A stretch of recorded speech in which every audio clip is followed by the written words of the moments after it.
মুনকার প্রতিরোধে আবু সাঈদের মতো দুই হাত উঁচু করে বুককে টান টান করে প্রসারিত করে দাঁড়াতে হয়। রাজি আছো মুসলমান? কারা কারা রাজি? আল্লাহকে হাত দেখিয়ে প্রতিজ্ঞা করো।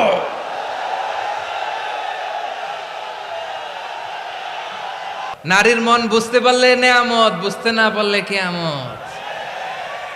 আপনি তাকে একটা মুচকি হাসি দিয়ে দেন, সে তার কলিজা দিয়ে দেয়। ওরা আপনাকে আইটেম গার্ল বানাতে চায়। আমাদের শামীম ভাইয়ের সাথে যখন কোলাকুলি করি মনে হচ্ছে আল্লামা সাঈদীর ঘ্রাণ পাই। কিন্তু অবাক করা বিষয় হচ্ছে আমরা আজও জানি না আমাদের আল্লামার মৃত্যু কি স্বাভাবিক হয়েছে নাকি এটা পরিকল্পিত মেডিকেল কিলিং ছিল। এই রিপোর্ট গণমানুষের কাছে প্রচার করে জানাতে হবে। এই দাবির সাথে কি সবাই আপনারা একমত? কারা কারা একমত হাত তুলে দেখান। হযরতুল আল্লাম শহীদ মরহুম আল্লামা দেলওয়ার হোসেন সাঈদী রহিমাহুল্লাহ, ওনার স্মৃতি বিজড়িত আজকের এই ঐতিহাসিক প্যারেড ময়দানের তাফসিরুল কোরআনের প্রোগ্রামে সব আছে। স্টেজ আছে, শ্রোতা আছে, প্যান্ডেল আছে, মিডিয়া কাভারেজ আছে, কিন্তু আমাদের কলিজার টুকটাটা আমাদের মাঝে নাই। আজকের এই প্রোগ্রামে আলোচক হয়ে এই চেয়ারে আমি না বসে ওই শ্রোতাদের কাতারে বসে যদি আমাদের আল্লামার নুরানি চেহারার দিকে তাকিয়ে ওয়াজ শুনতে পারতাম, আমাদের হৃদয়টা ঠান্ডা হয়ে যেত, আমাদের তৃষ্ণার্ত হৃদয় শান্ত হতো। সব আজকে আছে, কি যেন নাই, ঠিক কিনা বলেন? আল্লাহ তাআলা প্রতি 100 বছরে একজন মুজাদ্দিদ পাঠায়, প্রতি 100 বছরে একজন মুজাদ্দিদ, যিনি সমাজকে সংস্কার করেন। আল্লামা দেলওয়ার হোসেন সাঈদী রহিমাহুল্লাহ ছিলেন তেমন একজন মুজাদ্দিদ। চিৎকার করে বলেন ঠিক কিনা? উনি শিরক বিদআতের আস্তানাকে তছনছ করে দিয়েছেন, তাওহীদের বাণীকে সমুন্নত করেছেন, গণমানুষের কাছে তাফসিরুল কোরআনকে জনপ্রিয় করেছেন। আজীবন তিনি ইসলামকে বিজয়ী শক্তি হিসেবে দেখার স্বপ্ন দেখতেন। এত প্রাঞ্জল ভাষা, এত চমৎকার আধুনিক প্রেজেন্টেশন, গণমানুষের কাছে কোরআনের তাফসিরকে এভাবে জনপ্রিয় করে তোলার মতো ব্যক্তিত্ব আল্লামা সাঈদী ছাড়া দ্বিতীয় কেউ এই বাংলার ভূখণ্ডে নাই। এই যে তাফসিরুল কোরআন, এই যে টার্মিনোলজি, এই টার্মটাই উনি আসলে জনপ্রিয় করেছেন। আমরা আগে জানতাম না যে এভাবে তাফসির করা যায়, এভাবে scientific indications of the Holi কোরআনকে মানুষের কাছে পেশ করা যায়, এভাবে এত জীবন ঘনিষ্ঠ করে, এত ইন্টারেক্টিভ করে কোরআনের কথাগুলো মানুষের কাছে উপস্থাপন করা যায়। উনি অন্যায়ের বিরুদ্ধে সবসময় সোচ্চার ছিলেন, প্রতিবাদী কণ্ঠস্বর ছিলেন। ওনার আলোচনা শুনলে দেহের রক্ত টকবক করে ফুটতে থাকতো। আল্লাহু আকবার, আল্লাহু আকবার, আল্লাহু আকবার। He was a strong mouthpiece of Islamic revivalism. Islamic জাগরণের স্ট্রং মাউথপিস ছিলেন আল্লামা সাঈদী রাহিমাহুল্লাহ। অনেক দোয়া পেয়েছেন, আমরা পড়েছি, এমন জীবন তুমি করিবে গঠন, মরণে হাসিবে তুমি, কাঁদিবে ভুবন। গোটা বিশ্বকে তিনি কাঁদিয়েছেন। আল্লামা যখন ইন্তেকাল করলেন, আমি তখন মালয়েশিয়া থেকে যুক্তরাষ্ট্রে একটা কনফারেন্সে যোগ দিতে যাচ্ছি, কাতার এয়ারলাইন্সে। মালয়েশিয়া থেকে দোহাতে নামলাম। দোহায় যখন আমার ট্রানজিট, তখন শুনতে পেলাম যে আল্লামা বিদায় নিয়েছেন। সোশ্যাল মিডিয়ায় শুনে বিশ্বাস করতে পারলাম না। মুহূর্তের মধ্যেই মাসুদ সাঈদী ভাইকে মেসেজ করলাম, উনি কোনো উত্তর দিতে পারলেন না। মাসুদ ভাইয়ের সাথে যখন কোলাকুলি করি, আমাদের শামীম ভাইয়ের সাথে যখন কোলাকুলি করি, মনে হচ্ছে আল্লামা সাঈদীর ঘ্রাণ পাই। শরীরটা লিটারালি কাঁপছিল, নিজেকে মানাতে পারছিলাম না, বিশ্বাস করতে পারছিলাম না যে আসলে আল্লামা বিদায় নিয়েছেন। ইন দ্য মিন টাইম আমার সেকেন্ড ফ্লাইট দোহা টু নিউ ইয়র্ক, 12 ঘন্টার ফ্লাইটে উঠলাম, ইন্টারনেট থেকে বিচ্ছিন্ন হলাম। নামার পরে শুনলাম আল্লাহু আকবার, যেখানে ওনাকে কবরস্থ করার কথা ছিল সেখানেও কবর দিতে দেয়া হয় নাই। ছবিগুলো দেখতে লাগলাম, হাসিমাখা মুখ, হাসিমাখা নিথর দেহটা, মরণে হাসিবে তুমি, কাঁদিবে ভুবন।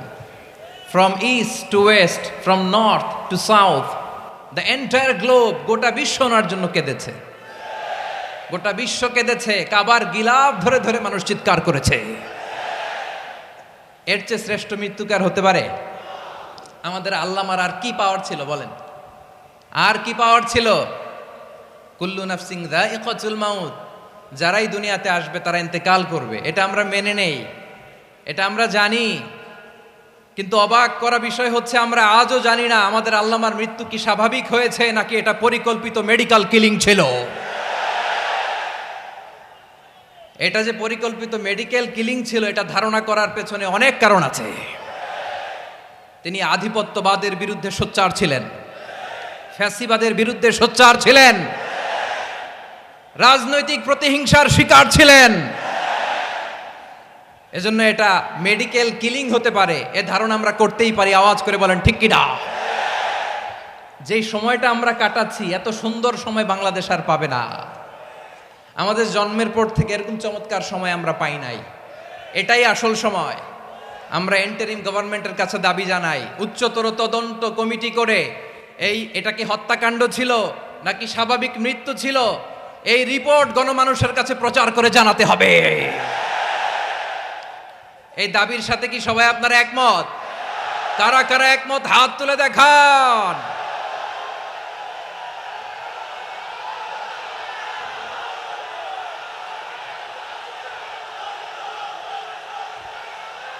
আমার প্রিয় ভাইয়েরা, প্রিয় চট্টলাবাসী, আল্লাহ তাআলা তার এই মুখলেস গোলামকে তার জান্নাতুল ফেরদাউসের মেহমান হিসেবে কবুল করুক, তার জীবনের সকল খেদমাগুলোকে কবুল করুক, জান্নাতুল ফেরদাউসের আলা মাকামে তাকে মেহমান হিসেবে কবুল করুক। আল্লামা শহীদ দেলোয়ার হোসেন সাঈদী রাহিমাহুল্লাহ, উনি ছাড়াও এই ঐতিহাসিক ময়দানে কথা বলেছেন আল্লামা লুৎফুর রহমান রাহিমাহুল্লাহ। চলে গিয়েছেন আমাদেরকে ছেড়ে। তিনি বলতেন ইনশাআল্লাহ মিজান আবার আসবে। হুজুর আমি তো আসলাম, আপনি তো আমাদেরকে ছেড়ে চলে গেলেন। আল্লাহু আকবার, আল্লাহু আকবার, আল্লাহু আকবার।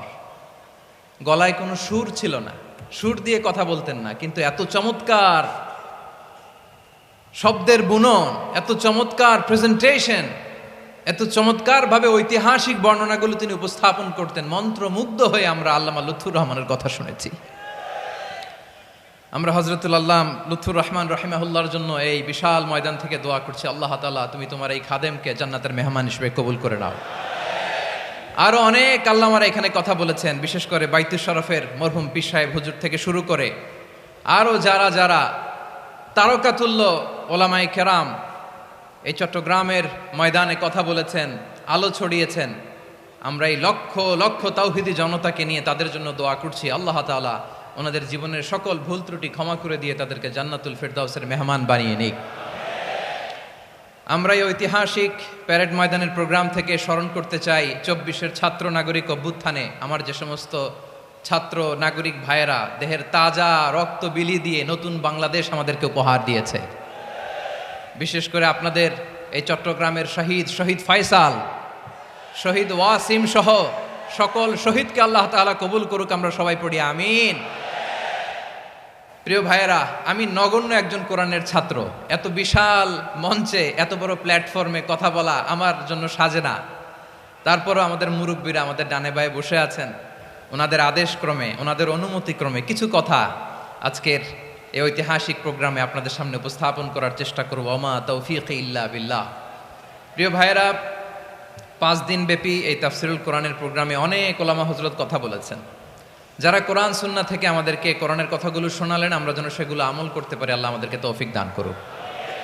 শুরুতে আমাদের নিয়তটাকে খালেস করে নেওয়া দরকার। এই যে গ্যাদারিং, এই যে হিউজ শোডাউন, এগুলো যদি আমাদের নিজেদেরকে পরিবর্তন না করে তাহলে এতে কোনো লাভ নাই। জোরে বলেন ঠিক কিনা? এই প্রোগ্রাম যদি আমাদের জীবনকে পরিবর্তন করে, আমাদের চিন্তার ডিএনএ-কে চেঞ্জ করে দেয়, তাহলেই চট্টগ্রামের প্যারেড ময়দান সার্থক। আসুন আমরা চিন্তাকে খালেস করে নেই। আমরা সবাই নিয়ত করি যে যতটুকু কথা আমরা কোরআনের আলোকে শুনবো, আমলের নিয়তে শুনবো ইনশাআল্লাহ। বলেন সবাই। আমি যেই টপিকটা নিয়ে আজকের ঐতিহাসিক চট্টগ্রামের প্যারেড ময়দানের তাফসিরুল কোরআন প্রোগ্রামে আলোচনা করব, সেটা হচ্ছে সূরাতু আন-নাহলের 90 নম্বর আয়াত নিয়ে কিছু কথা আমরা উপস্থাপন করবার চেষ্টা করব ইনশাআল্লাহ। আমার খুতবার শুরুতেই আপনারা মোটামুটি আন্দাজ করে ফেলেছেন যে আমি কি নিয়ে আলোচনা করব, কারণ যে আয়াতটি আমি তেলাওয়াত করেছি এই আয়াতটি প্রায়শই এই ভূখণ্ডে, এই বাংলাদেশে জুমার দিনে খতিব সাহেবরা দ্বিতীয় খুতবা শেষের দিকে পড়ে না? কি কমন পড়ছে? ইন্নাল্লাহা ইয়া'মুরু বিল আদলি ওয়াল ইহসান ওয়া ইতা'i যিল কুরবা ওয়া ইয়ানহা আনিল ফাহশাই ওয়াল মুনকারি ওয়াল বাগি ইয়া'iদুকুম লাআল্লাকুম তাযাক্কারুন। মুখস্থ আছে না সবার? আসুন আমরা এই আয়াতের সরল অর্থ, এর মর্মবাণী, এর সংক্ষিপ্ত তাফসীর সবাই মিলে আজকের এই প্রোগ্রাম থেকে উদ্ধার করার চেষ্টা করি। আপনারা মনোযোগী আছেন তো? ইনশাআল্লাহ। এই আয়াতটা অনেক কম্প্রিহেন্সিভ একটা আয়াত। সাইয়েদনা আব্দুল্লাহ ইবনে মাসউদ রাদিয়াল্লাহু তাআলা আনহু উনি বলেছেন, ইন্নাহা মিন আজমাই আয়াতিল কুরআন, এটা কোরআনের সবচেয়ে জামে মানে আয়াত। যদিও ছোট্ট আয়াত, অল্প কিছু কথামালা, কিন্তু তিনি বলতেন এটা কোরআনের সবচাইতে জামে মানে সবচেয়ে কম্প্রিহেন্সিভ একটা আয়াত, যেখানে কথা কম, শব্দ কম, কিন্তু এটার দোতনা, এটার আবেদন, এটার মিনিং অনেক বেশি। সুবহানাল্লাহ। এই আয়াতে আল্লাহ তাআলা বেসিকলি আমাদেরকে তিনটা বিষয়ে আদেশ করেছেন আর তিনটা বিষয়ে বারণ করেছেন, মানে নিষেধ করেছেন। আওয়াজ করে বলুন, আদেশ করেছেন কয়টা? প্রিয় চট্টলার ভাইয়েরা, আমার মতো এই যে তিন আঙ্গুল উঁচু করে বলেন, আদেশ করেছেন কয়টা? আবার নিষেধও কয়টা? মানবো তো আমরা ইনশাআল্লাহ? বলেন সবাই। 3 do's and 3 don'ts, do's and don'ts, তিনটা আদেশ, তিনটা নিষেধ। এই তিনটা আদেশ আর তিনটা নিষেধের ভেতরে আল্লাহ তাআলা গোটা ইসলামী শরিয়ার মূল নির্যাসকে ঢুকিয়ে দিয়েছেন। সুবহানাল্লাহ। এই ছোট্ট একটা আয়াতে গোটা ইসলামী শরিয়ার, the gist, the cream of the creams, গোটা ইসলামী শরিয়ার মূল নির্যাসকে আল্লাহ ঢুকিয়ে দিয়েছেন। তিনটা আদেশ আর তিনটা নিষেধ। আসুন আমরা সরাসরি কোরআন থেকে শুনি, সবাই পড়ুন। আউযু বিল্লাহি মিনাশ শাইতানির রাজীম। বিসমিল্লাহির রহমানির রহিম। ইন্নাল্লাহা ইয়া'মুরু বিল আদলি ওয়াল ইহসানি ওয়া ইতা'i যিল কুরবা ওয়া ইয়ানহা আনিল ফাহশাই ওয়াল মুনকারি ওয়াল বাগি ইয়া'ইযুকুম লা'আল্লাকুম তাযাক্কারুন।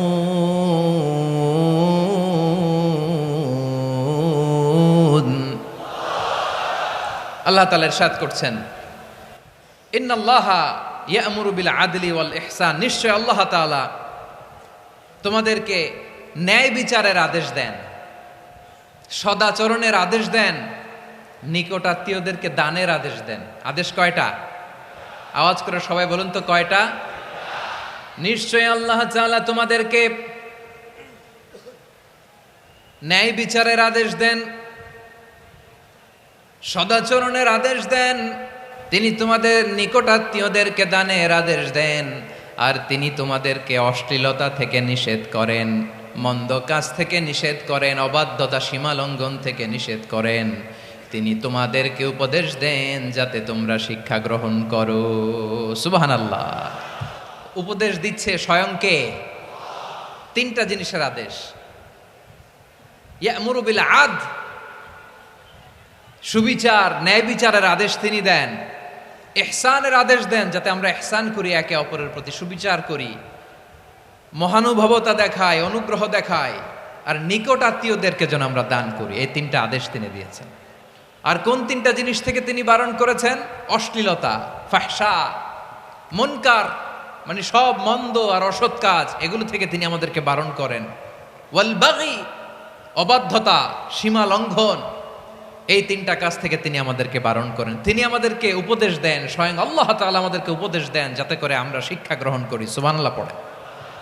তাহলে আসুন আমরা ধরে ধরে একটা একটা করে সামনের দিকে আগাই। আল্লাহ তাআলা প্রথমে আমাদেরকে আদেশ দিয়েছেন আদালের। ইন্নাল্লাহা ইয়া'মুরু বিল আদল। আওয়াজ করে বলুন আল আদাল। সবাই পড়ুন আল আদাল।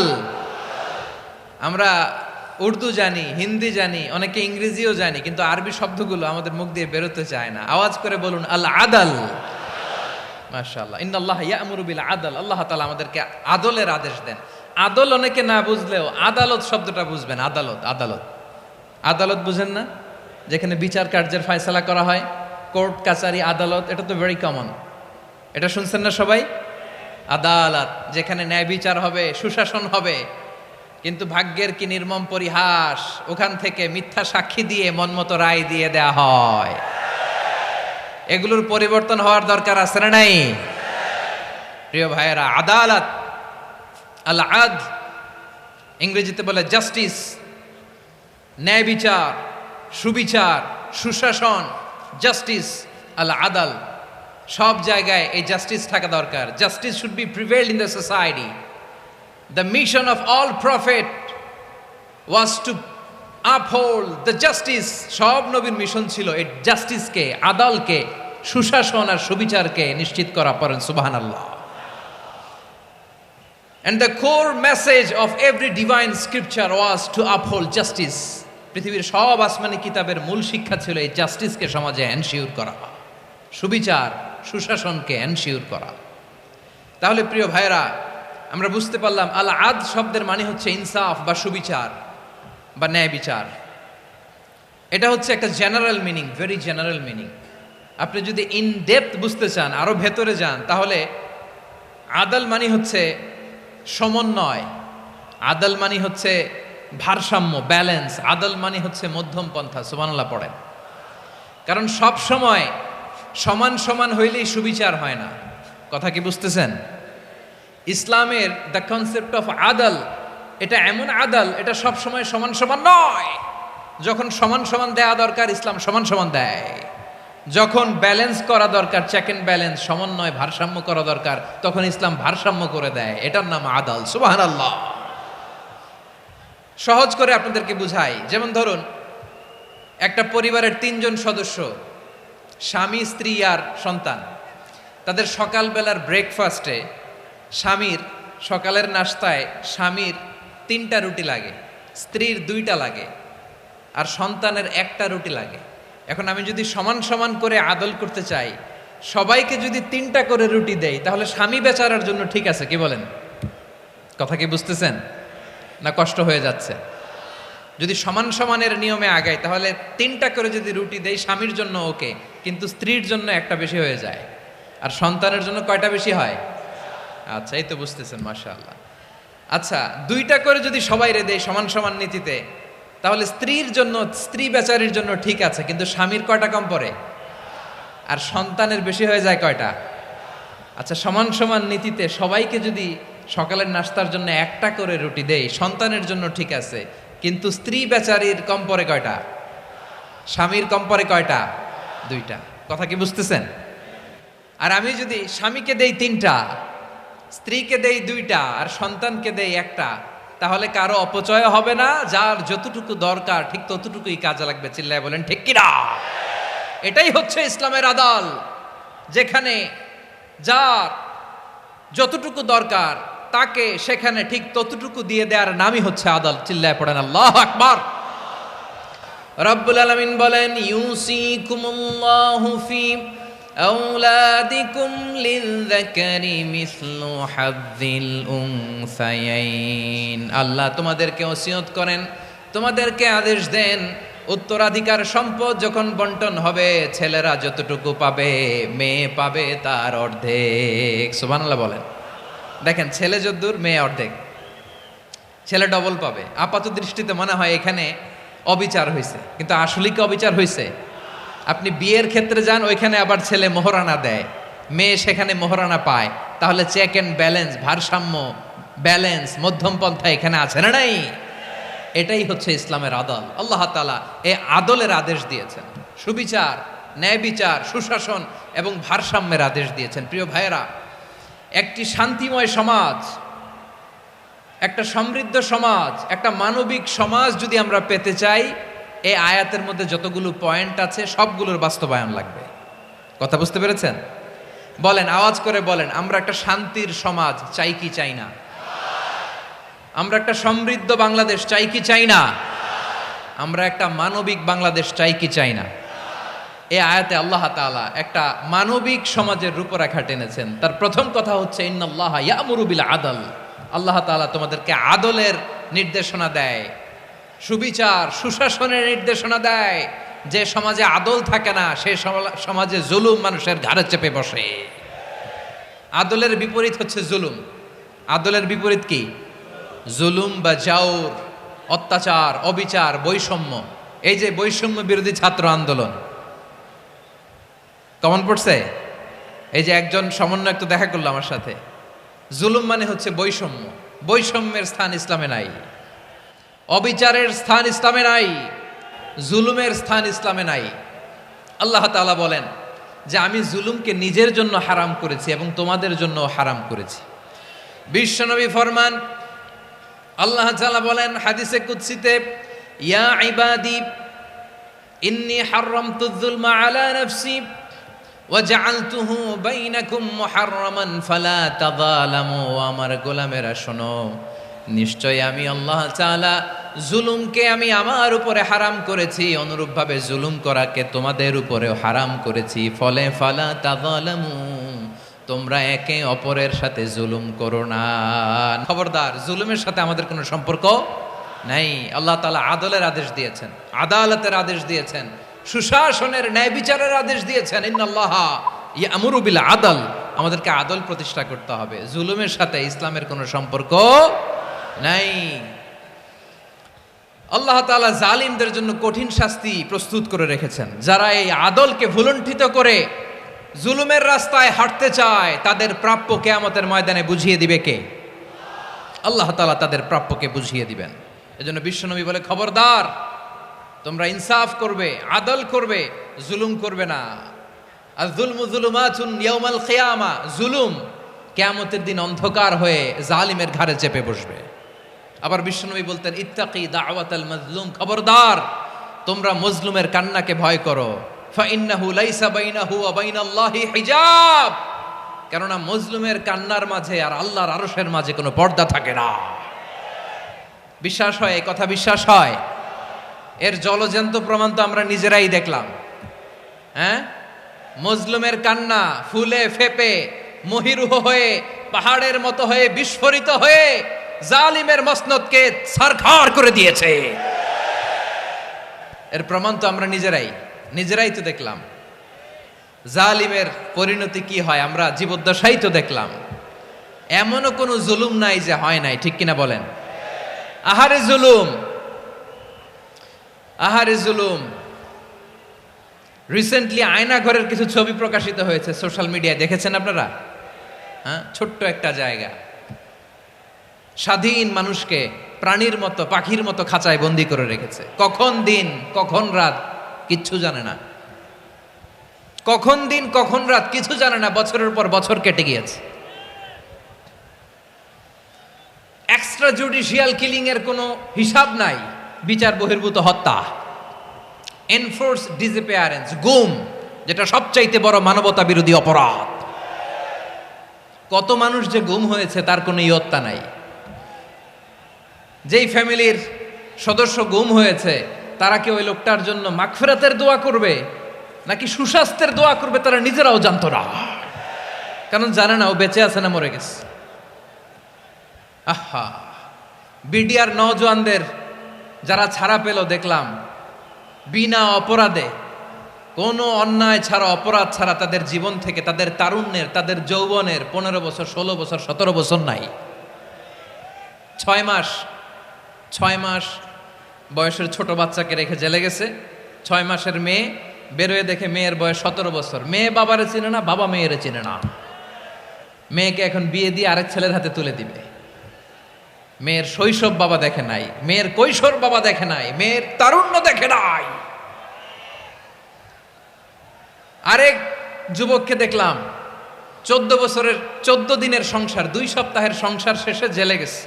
কত যুবকের যে স্ত্রী চলে গিয়েছে ফ্যামিলি ছেড়ে, কারণ জানে না তো কবে আসবে, কি হবে, কেউ জানতো না।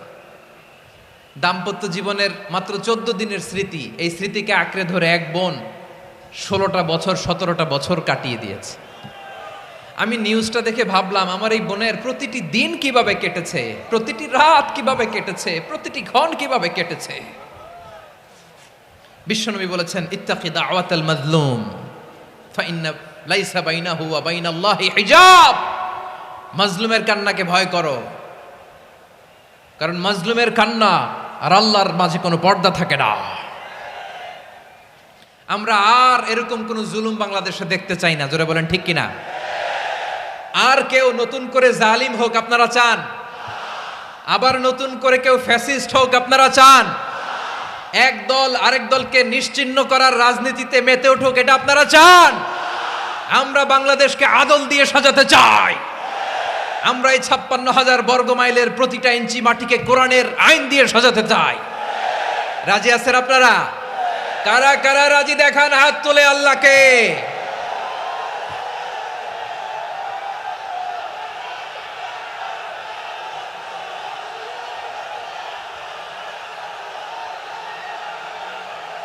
আমার প্রিয় বীর চট্টলার তৌহিদি মুসলমান, আমরা আর নতুন করে কেউ জালিম হোক এটা চাই না, নতুন করে আবার কেউ ফ্যাসিস্ট হোক আমরা চাই না, এক দল আরেক দলকে নিশ্চিহ্ন করার রাজনীতি করুক আমরা চাই না। আমরা সুশাসনের বাংলাদেশ চাই, আমরা মানবিক বাংলাদেশ চাই, আমরা একটা সমৃদ্ধ বাংলাদেশ চাই, আমরা বিশ্বের বুকে সম্মান নিয়ে মাথা উঁচু করে দাঁড়াতে চাই, ঠিক কিনা বলেন? আল্লাহ বললেন, এটা যদি তোমরা চাও, একটা সমৃদ্ধ সমাজ যদি বিনির্মাণ করতে চাও, মানবিক সমাজ যদি বিনির্মাণ করতে চাও, আমি তোমাদেরকে সেজন্য প্রথমে আদালতের নির্দেশ দিলাম। ইন্নাল্লাহা ইয়া'মুরু বিল আদল, নিশ্চয় আল্লাহ তাআলা তোমাদেরকে ন্যায় বিচার সুশাসন এটার আদেশ দেন। সুবহানাল্লাহ। আদাল, ন্যায় বিচারের আদেশ আল্লাহ তাআলা কোরআনের বিভিন্ন আয়াতে দিয়েছেন। আল্লাহ তাআলা বলছেন, ইন্নাল্লাহা ইয়া'মুরুকুম আন তুআদ্দুল আমানাতি ইলা আহলিহা ওয়া ইযা হাকামতুম বাইনান নাসি আন তাহকুমু বিল আদল ইন্নাল্লাহা নি'ম্মা ইয়া'iযুকুম বিহি ইন্নাল্লাহা কানা সামিআন বাসীরা। আল্লাহ আদেশ দিচ্ছেন, যে ব্যক্তি আমানতের হকদার তার হাতে তোমরা আমানত পৌঁছে দাও, আর যখন তোমরা বিচার কার্য করবে, বিচার ফয়সালা করবে, আদালতের সাথে করো। সুবহানাল্লাহ বলেন। ওয়া ইযা হাকামতুম বাইনান নাসি আন তাহকুমু বিল আদল, আদালতের সাথে করবা। আল্লাহ তাআলা বলেন, যারা জাজ হবে, বিচারক হবে, তাদের যদি বাদী বিবাদীর কারোর সাথে শত্রুতা থাকে, কারোর সাথে যদি কোনো ধরনের রেষারেষি থাকে, আল্লাহ বলেন বিচার কার্য করতে যে ওই শত্রুতা রেষারেষির কারণে আদালতের বাইরে যে অবিচার করে বিচার করো না। ওয়ালা ইয়াজরিমান্নাকুম শানাআনু কওমিন আলা আল্লা তা'দিলু ই'দিলু হুয়া আকরাবু লিত্তাকওয়া ওয়াত্তাকুল্লাহা ইন্নাল্লাহা খাবীরুম বিমা তা'মালুন। খবরদার কোন জাতির প্রতি, কোন গোষ্ঠীর প্রতি, কোন গোত্রের প্রতি আক্রোশ যেন তোমাদেরকে ন্যায় বিচার থেকে দূরে সরিয়ে না দেয়, বরং আমি আল্লাহর আদেশ হলো ই'দিলু, তোমরা আদল করো, ন্যায় বিচার করো, সুবিচার করো, সুশাসন প্রতিষ্ঠা করো। হুয়া আকরাবু লিত্তাকওয়া, এটাই তাকওয়ার সবচেয়ে কাছাকাছি। সুবহানাল্লাহ বলেন। কোরআনের বিভিন্ন আয়াতে আল্লাহ তাআলা স্পেসিফিকলি ধরে ধরে বিচার করার সময় আমরা যেন আদাল করি সেটা বলেছেন। কোরআনের কোন কোন জায়গায় আল্লাহ তাআলা এই আল আদ শব্দটা ব্যবহার করেছেন। আবার একই জিনিস ইনসাফ, সুবিচার, সুশাসন, ন্যায় বিচার, ন্যায়পরায়ণতা বুঝাতে আল্লাহ তাআলা কখনো কখনো আল কিসত শব্দটা ব্যবহার করেছেন। আওয়াজ করে সবাই বলুন আল কিসত। প্রিয় ভাইরা, সবাই আওয়াজ করে আমার সাথে সাথে বলুন আল কিসত। আল্লাহ তাআলা বলেন, ওয়া ইন হাকামতা ফাহকুম বাইনাহুম বিল কিসতি ইন্নাল্লাহা ইউহিব্বুল মুকসিতিন।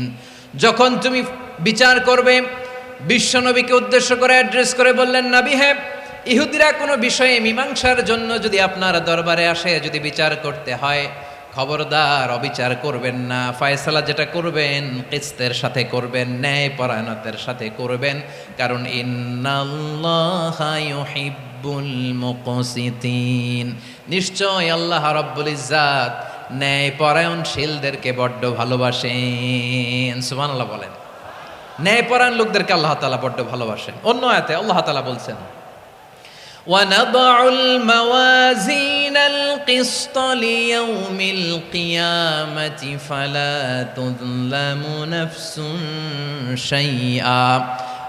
আমি কিয়ামতের দিন ন্যায়পরায়ণতার মানদণ্ড স্থাপন করব, যেটাকে আমরা মিজানের পাল্লা বলি।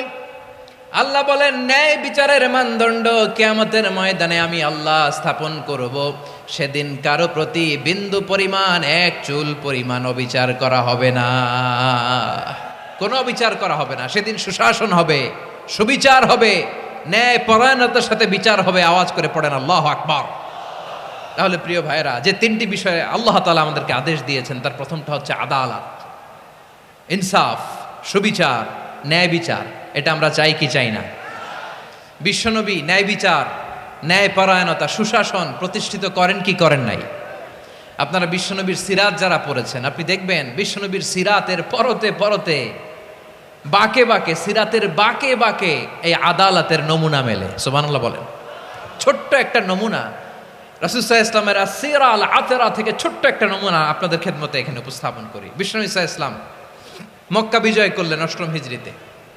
মক্কা বিজয় শেষে তিনি কয়েক সপ্তাহ মক্কাতে অবস্থান করলেন। ইন দ্য মিন টাইম মক্কার একটা ভেরি প্রেস্টিজিয়াস অ্যান্ড ডিগনিফাইড ফ্যামিলির নারী চুরিতে ধরা পড়ল। কিসে ধরা পড়ল? সবাই বলেন কিসে?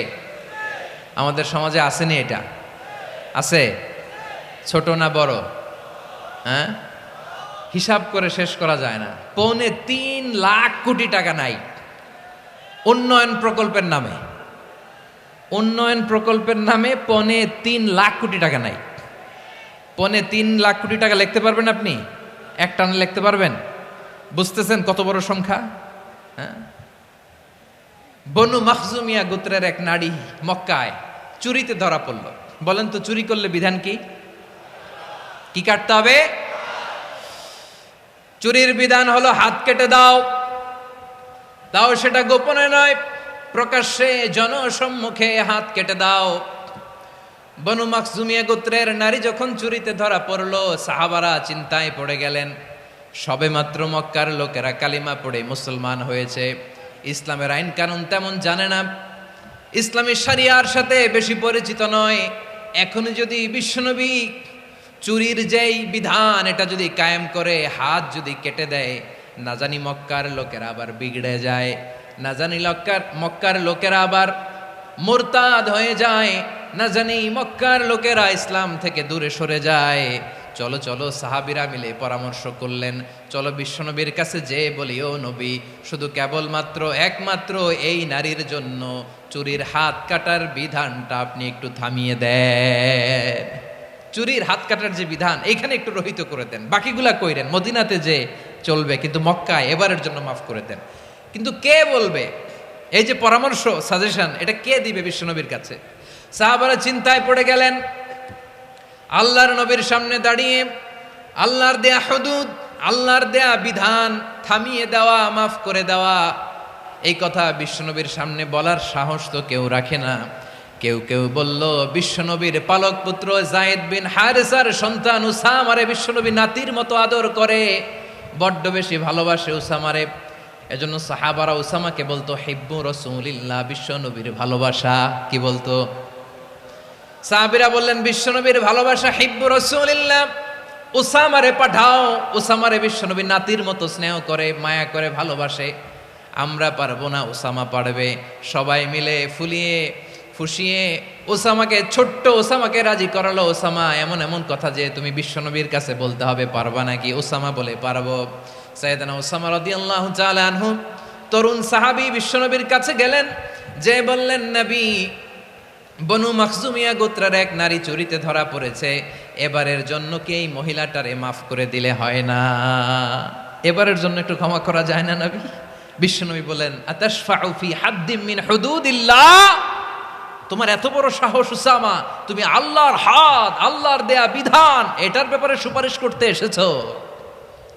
তোমরা কি জানো তোমাদের আগে যত কওম, যত গোত্র, যত জনপদ ধ্বংস হয়েছে তার কারণ ছিল তাদের মধ্যে গরিবরা অন্যায় করলে তারা বিচার করত, আর ধনীরা অন্যায় করলে তারা মাফ করে দিত। খবরদার, ওয়া আইমুল্লাহ লাউ আন্না ফাতিমাতা বিনতি মুহাম্মাদিন সারাকাত লাকাতা মুহাম্মাদুন ইয়াদাহা। বিশ্বনবী বললেন, ওরে ওসামা, বানু মাখজুমিয়ার ওই প্রেস্টিজিয়াস এন্ড ডিগনিফাইড ফ্যামিলির মেয়ে তো দূর কি বাত, অনেক দূরের কথা। জেনে রেখো ওসামা, আমার কলিজার টুকরা নয়নের পুটুলি ফাতেমাও যদি মক্কার জমিনে আজকে এই চুরির দায়ে ধরা পড়তো, আমি বিশ্বনবী মুহাম্মাদুর রাসূলুল্লাহ ধরে ফাতেমার ডান হাতটা কেটে দিতে এক বিলম্ব দেরি করতাম না। ইন্নাল্লাহা ইয়া'মুরু বিল আদল, আমাদেরকে জাস্টিস শিখায় পশ্চিমারা, আমাদেরকে ইনসাফ শিখায়, আমাদেরকে সুশাসন শিখায়। আর ইনসাফ, সুশাসন, ন্যায় বিচার, সুবিচার, জাস্টিস কারে বলে বিশ্বনবীর বায়োগ্রাফি থেকে জেনে নাও। এই ছিল বিশ্বনবী ইসলামের আদালতের নমুনা। আপনি যদি সাইয়েদনা ওমর ফারুকের জীবনের দিকে তাকান,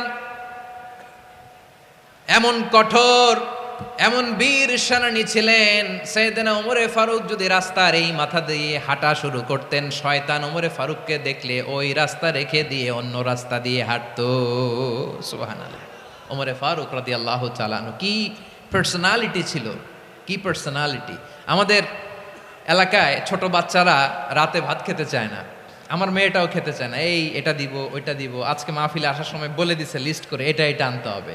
তো ছোট্ট বাচ্চাদের অনেক বায়না থাকে, ওরা রাতে খেতে চায় না। তো মায়েরা বিভিন্ন ভয় দেখায়, এই বাঘ আসবে, বাঘ আসবে খাও, এই ভূত আসবে, ভূত আসবে খাও। আপনারা কি বলেন চট্টগ্রামে? কি আসবে? হ্যাঁ, ভূত, ভূত, ভূত আসবে, বাঘ আসবে, খাও খাও খাও, তাড়াতাড়ি খাও। তো বাচ্চারা এগুলো শুনে ভয়ে খেতে শুরু করে।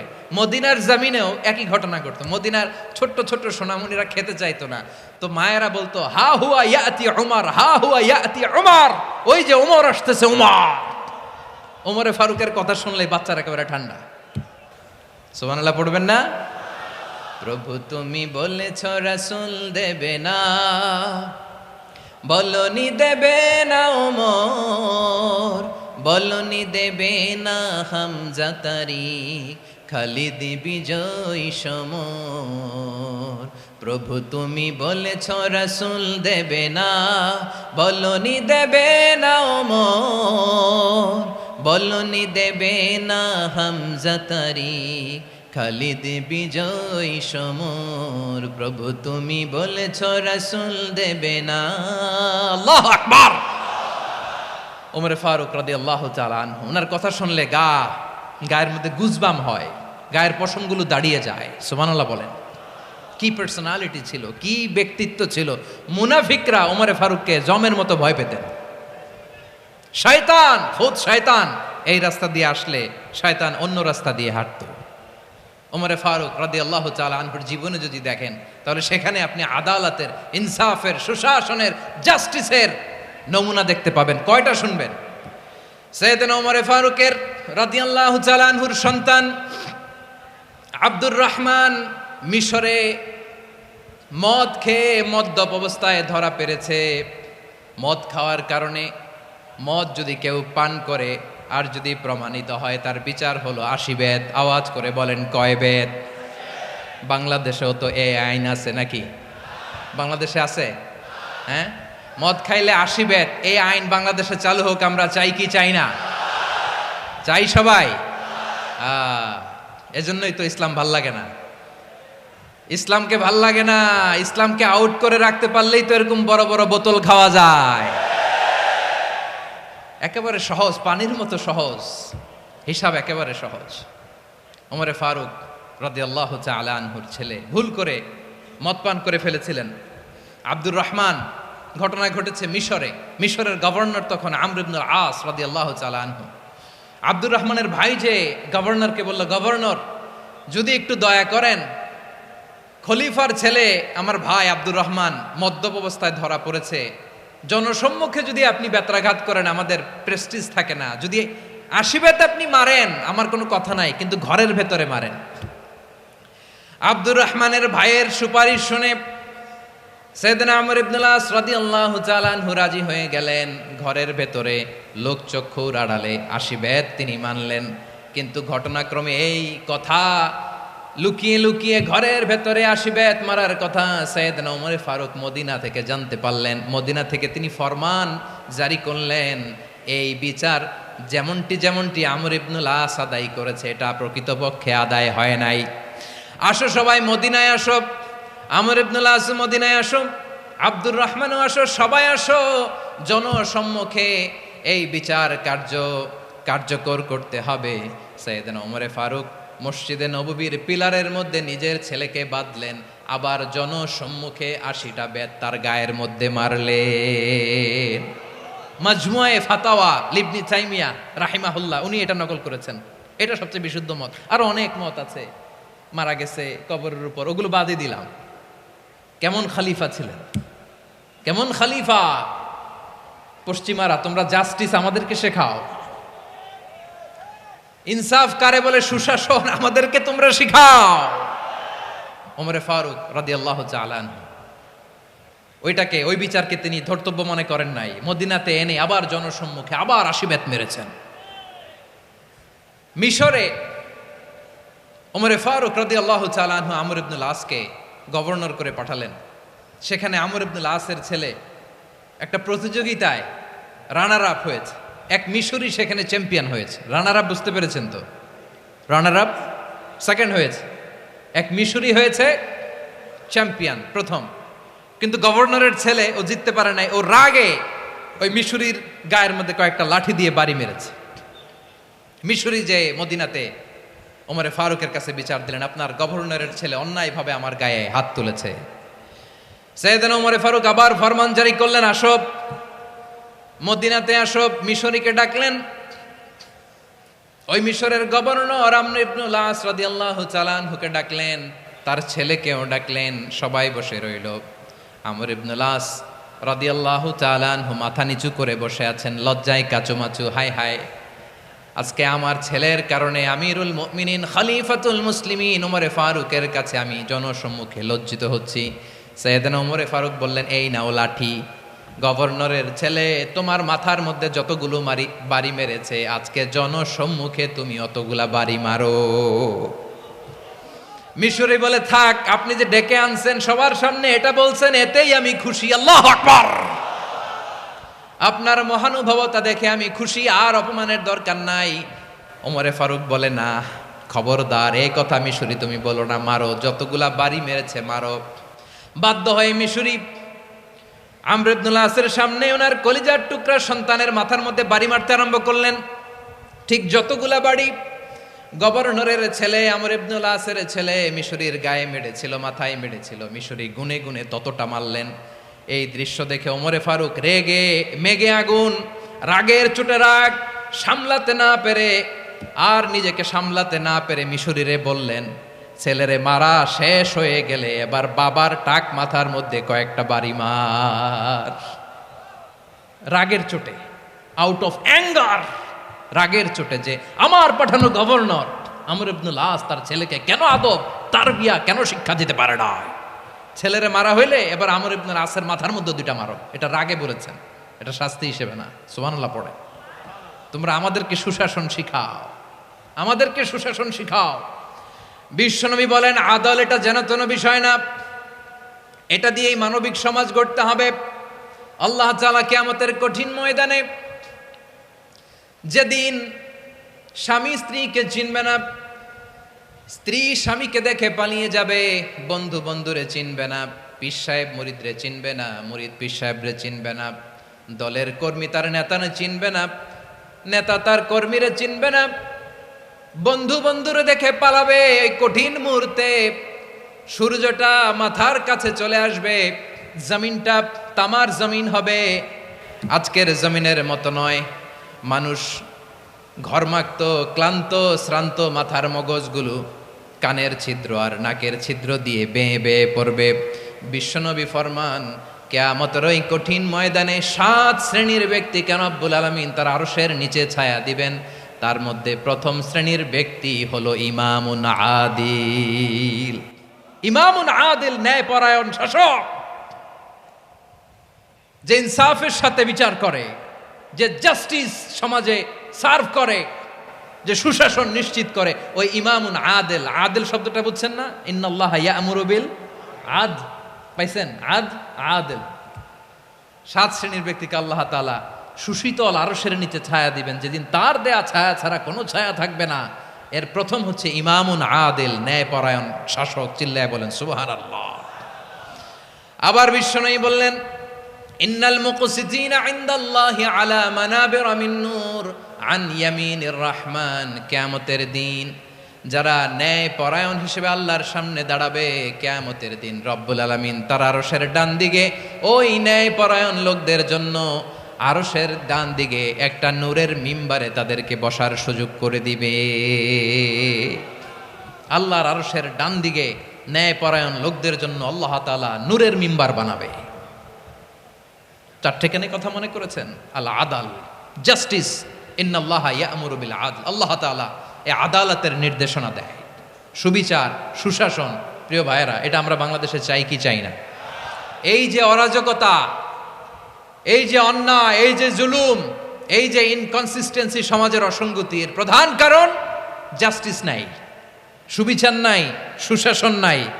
শেষবারের মতো আওয়াজ করে বলেন তো, আমরা বাংলাদেশে আদল চাই কি চাই না?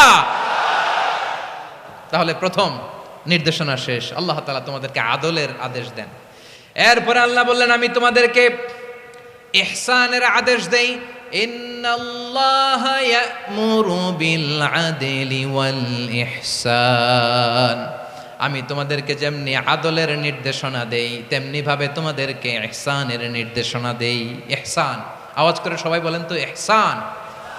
সবাই বলেননি? সবাই বললে এতটুকু আওয়াজ হবে আমি বিশ্বাস করি না।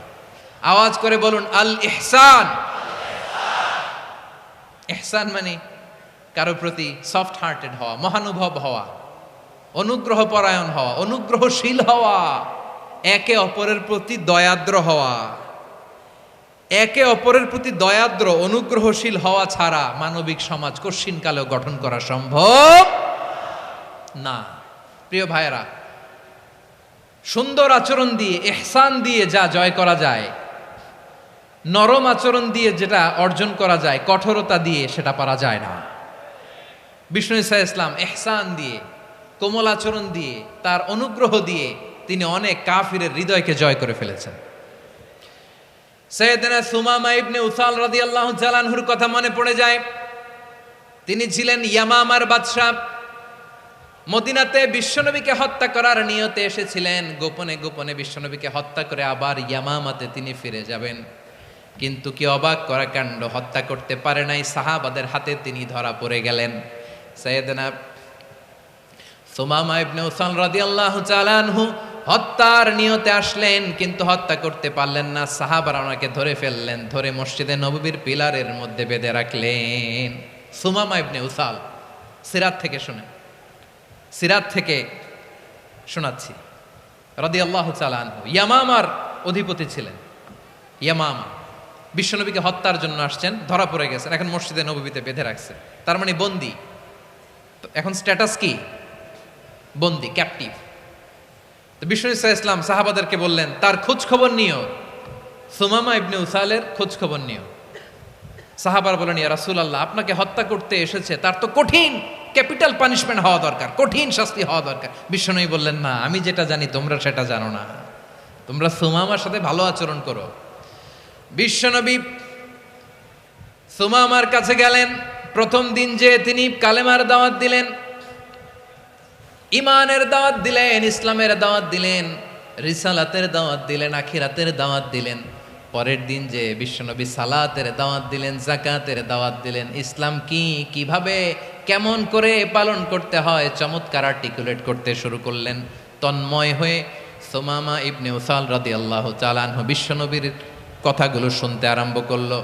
একদিন নয়, 2 দিন নয়, টানা 3 দিন বিশ্বনবী সুমামার কাছে ইসলামকে প্রেজেন্ট করেছেন, উপস্থাপন করেছেন। আওয়াজ করে বলেন, কয় দিন? 3 দিন 3 দিন মসজিদে নববীতে বাধা। আর সাহাবীদেরকে বললেন তার খোঁজ খবর নিও, তোমরা যে রুটি বানাও এর মধ্যে সবচেয়ে ভালো আটার রুটিটা তারে দিও, সবচেয়ে রিফাইন্ড খেজুর যেটা পিওর খেজুর এটা তারে দিও। আর বিশ্বনবী নিজের উট থেকে দুধ দহন করে ওনার বাড়ির এক কর্মচারীকে বলেছেন দুধ দহন করে সুমামার জন্য নিয়ে যেও। সুবহানাল্লাহ পড়বেন না? সবাই তো অবাক, ইয়ামামা থেকে আসছে নবীকে হত্যা করতে, বিশ্বনবী দেখে তারে জামাই আদর করে, তাকে মজার মজার খাবার দিও, দুধ দিও, আদর আপ্যায়ন করো। 1 দিন নয় 2 দিন নয়, টানা 3 দিন বিশ্বনবী এভাবে সুমামার কাছে যেয়ে ইসলামকে প্রেজেন্ট করতে আরম্ভ করলেন, ইসলামকে উপস্থাপন করতে শুরু করলেন। আর তাকে চমৎকার এন্টারটেইনমেন্ট আপ্যায়ন দিতে আরম্ভ করলেন। টানা 3 দিন যখন ইসলামের দ্য বিউটিজ অফ ইসলাম, ইসলামের সুমহান বাণী সৌন্দর্য উপস্থাপন শেষ, তাকে আপ্যায়ন শেষ, বিশ্বনবী বললেন সাহাবাদেরকে যাও এবার সুমামার হাতের পায়ের রশি দুটো খুলে দাও। সাহাবারা বললেন ইয়া রাসূলুল্লাহ কি বলেন আপনি, ও তো হত্যাকারী, সুযোগ পায় নাই, আপনারে মারতে পারে নাই, ছেড়ে দিলে আবার ও আপনার উপর তলোয়ার নিয়ে ঝাঁপিয়ে পড়বে, নবী এই সিদ্ধান্ত আপনি নিতে যাবেন না। বিশ্বনবী বললেন যেটা বলেছি সেটা করো, সুমামার রশিগুলো ছেড়ে দাও, সুমামার হাতে পায়ের রশিগুলো যে তোমরা খুলে দাও। সাহাবারা তর্ক জুড়ে দিলেন লা ইয়া রাসূলুল্লাহ এমনটা করবেন না, তো ভয়ঙ্কর ভয়ঙ্কর খুনি, কি জানি কি হয়ে যায়। বিশ্বনবী বললেন না, তার হাতে পায়ের রশিগুলো খুলে দাও। সাহাবারা বিশ্বনবীর কথা মতো তার হাতে পায়ের রশিগুলো খুলে দিল। সুমামা মুহূর্তের মধ্যে মসজিদে নববী থেকে বের হয়ে ইয়ামামায় ফিরে না যে মসজিদে নববীর পাশে একটা খেজুর বাগান ছিল সেখানে চলে গেলেন। সেখানে একটা ছোট্ট কুয়া ছিল, কুয়ার পানি দিয়ে তিনি গোসল করলেন। সুবহানাল্লাহ পড়েন।